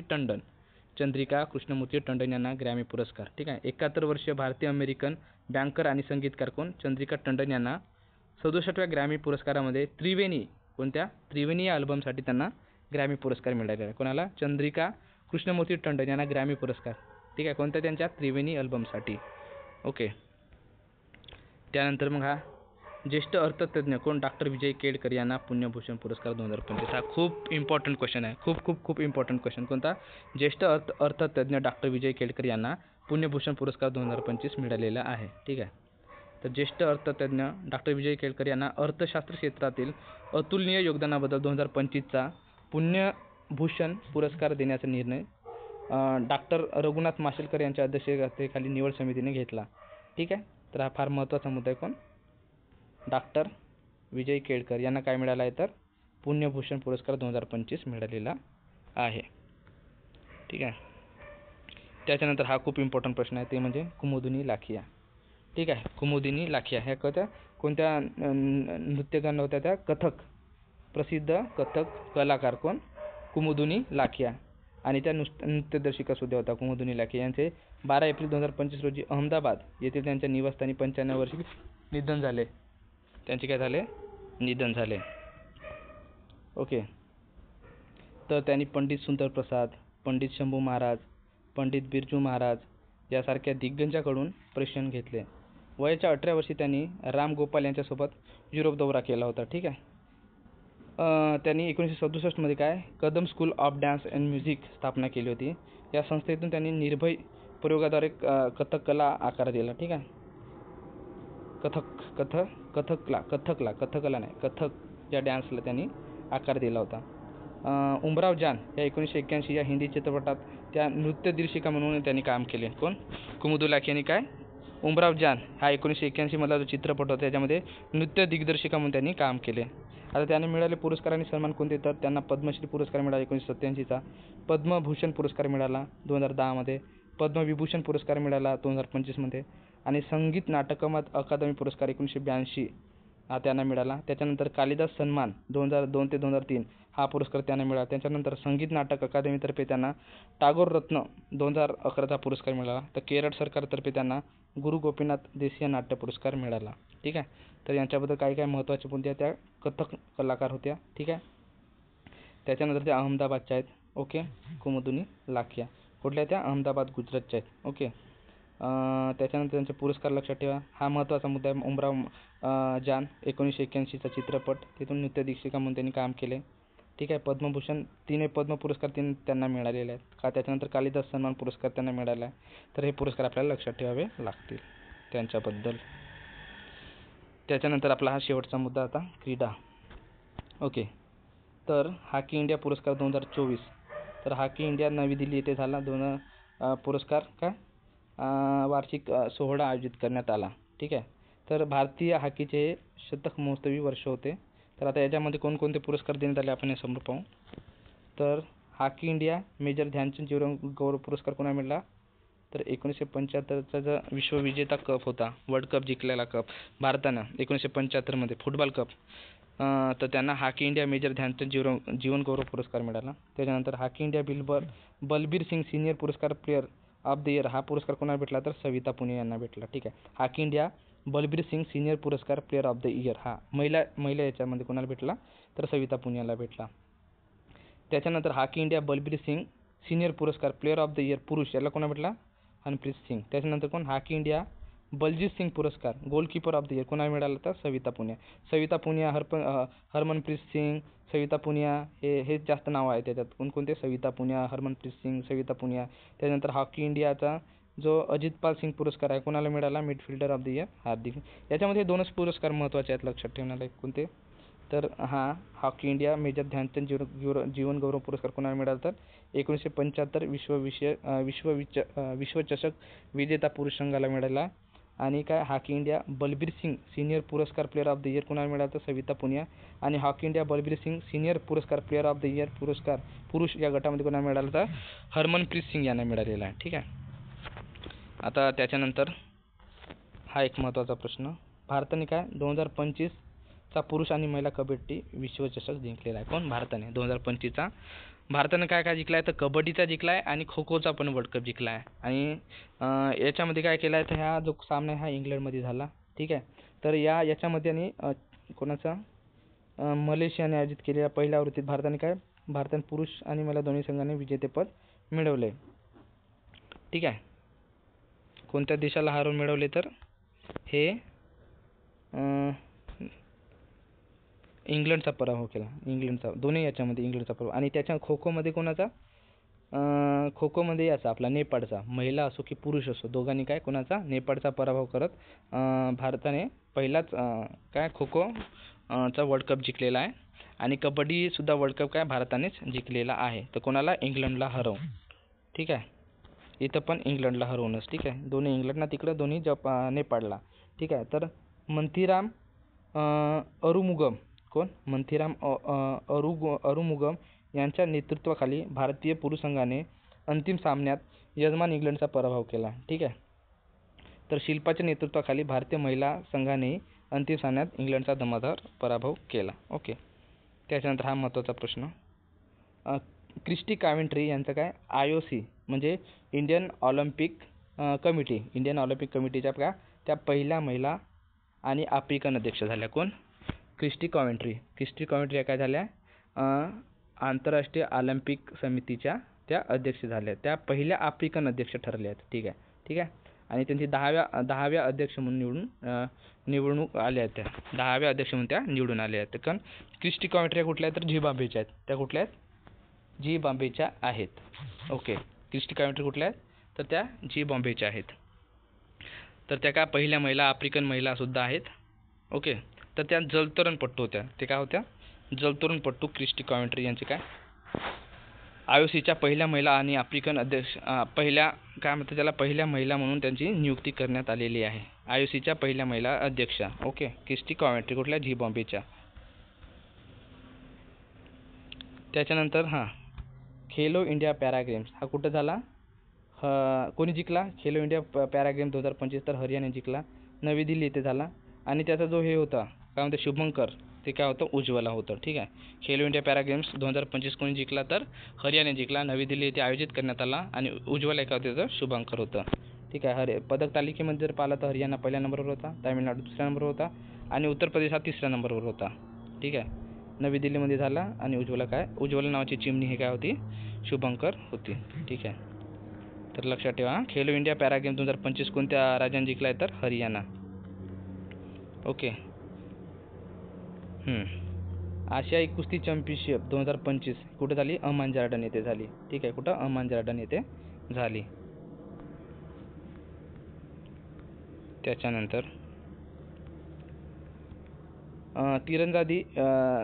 तिरंदाजी विश्वचषक 2025 हे काय कुठं झालं? तर आबर्नडेल हे कुठं आहे? तर अमेरिकेमध्ये आहे. ठीक आहे, तिरंदाजी वर्ल्ड कप जो 2025चा कुठं झाला? आबर्नडेल इथे झाला. तर भारत किती स्थानावर होता पदतालिकेमध्ये? तर 4थ्या स्थानावर होता. लक्षात ठेवा, तिरंदाजी वर्ल्ड कपमध्ये. ISSF विश्वचषक 2025 कुठं? लिमा म्हणजे पेरू येथे झाला. ठीक आहे, पेरूची राजधानी काय? लिमा येथे काय झाला होता? International shooting sports federation world cup झाला होता नेमबाजीचा. त्याच्यामध्ये भारताने 2 सुवर्ण पदक. तर ठीक आहे, कुठं? 2025 कुठं? पेरू लिमा येथे. Okay, then next.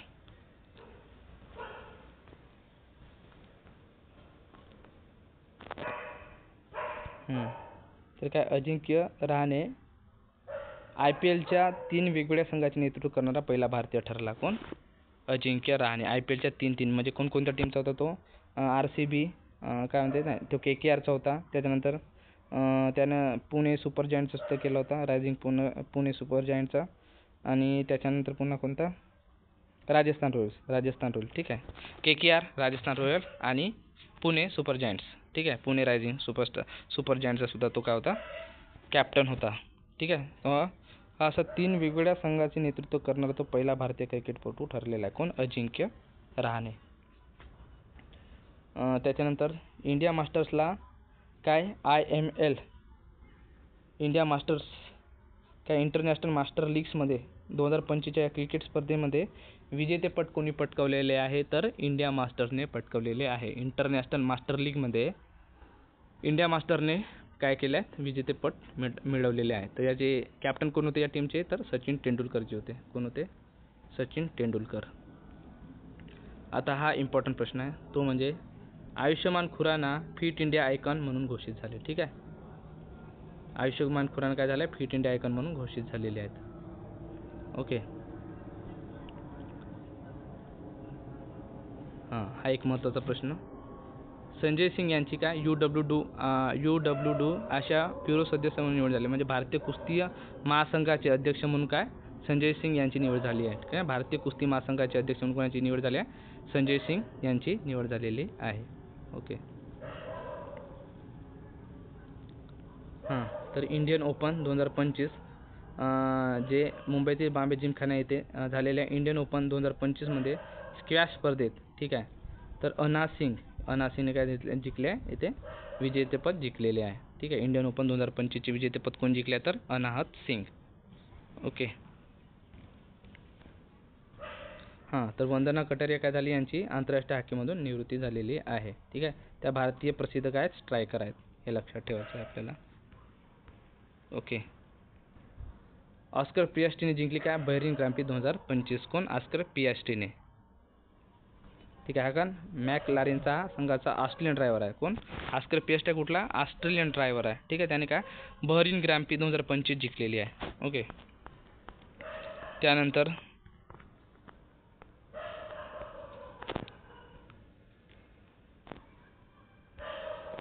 हा एक महत्त्वाचा प्रश्न म्हणजे निहारिका सिंघानिया यांना सुवर्ण पदक मिळाले कशासाठी? त्या कशा संबंधित आहेत तर त्या निहारिका सिंघानिया या भारतातील महिला घोडेस्वार आहेत. ठीक आहे. त्या काय भारतीय महिला घोडेस्वार आहेत. कोण निहारिका सिंघानिया त्यांना सुवर्ण पदक मिळालं. बेल्जियममध्ये जे झाली होती कोण एझेलहॉफ CSI लायर हे जे घोडेस्वारी स्पर्धा झाली त्याच्यामध्ये निहारिका सिंघानिया यांना सुवर्ण पदक मिळालेले आहे. ओके. तर अशा प्रकारे आपण पूर्ण काय म्हणतो त्याला मे महिन्याची परिक्रमा कव्हर केलेली आहे. तर अशाच प्रकारे मी समोरसुद्धा पुन्हा परिक्रमा अपलोड करेन. तसं मला तुम्ही कमेंट बॉक्समध्ये सांगा. जर माझा हा व्हिडिओ तुम्हाला आवडला असेल तर लाईक करा, शेअर करा आणि सबस्क्राईब करा. धन्यवाद.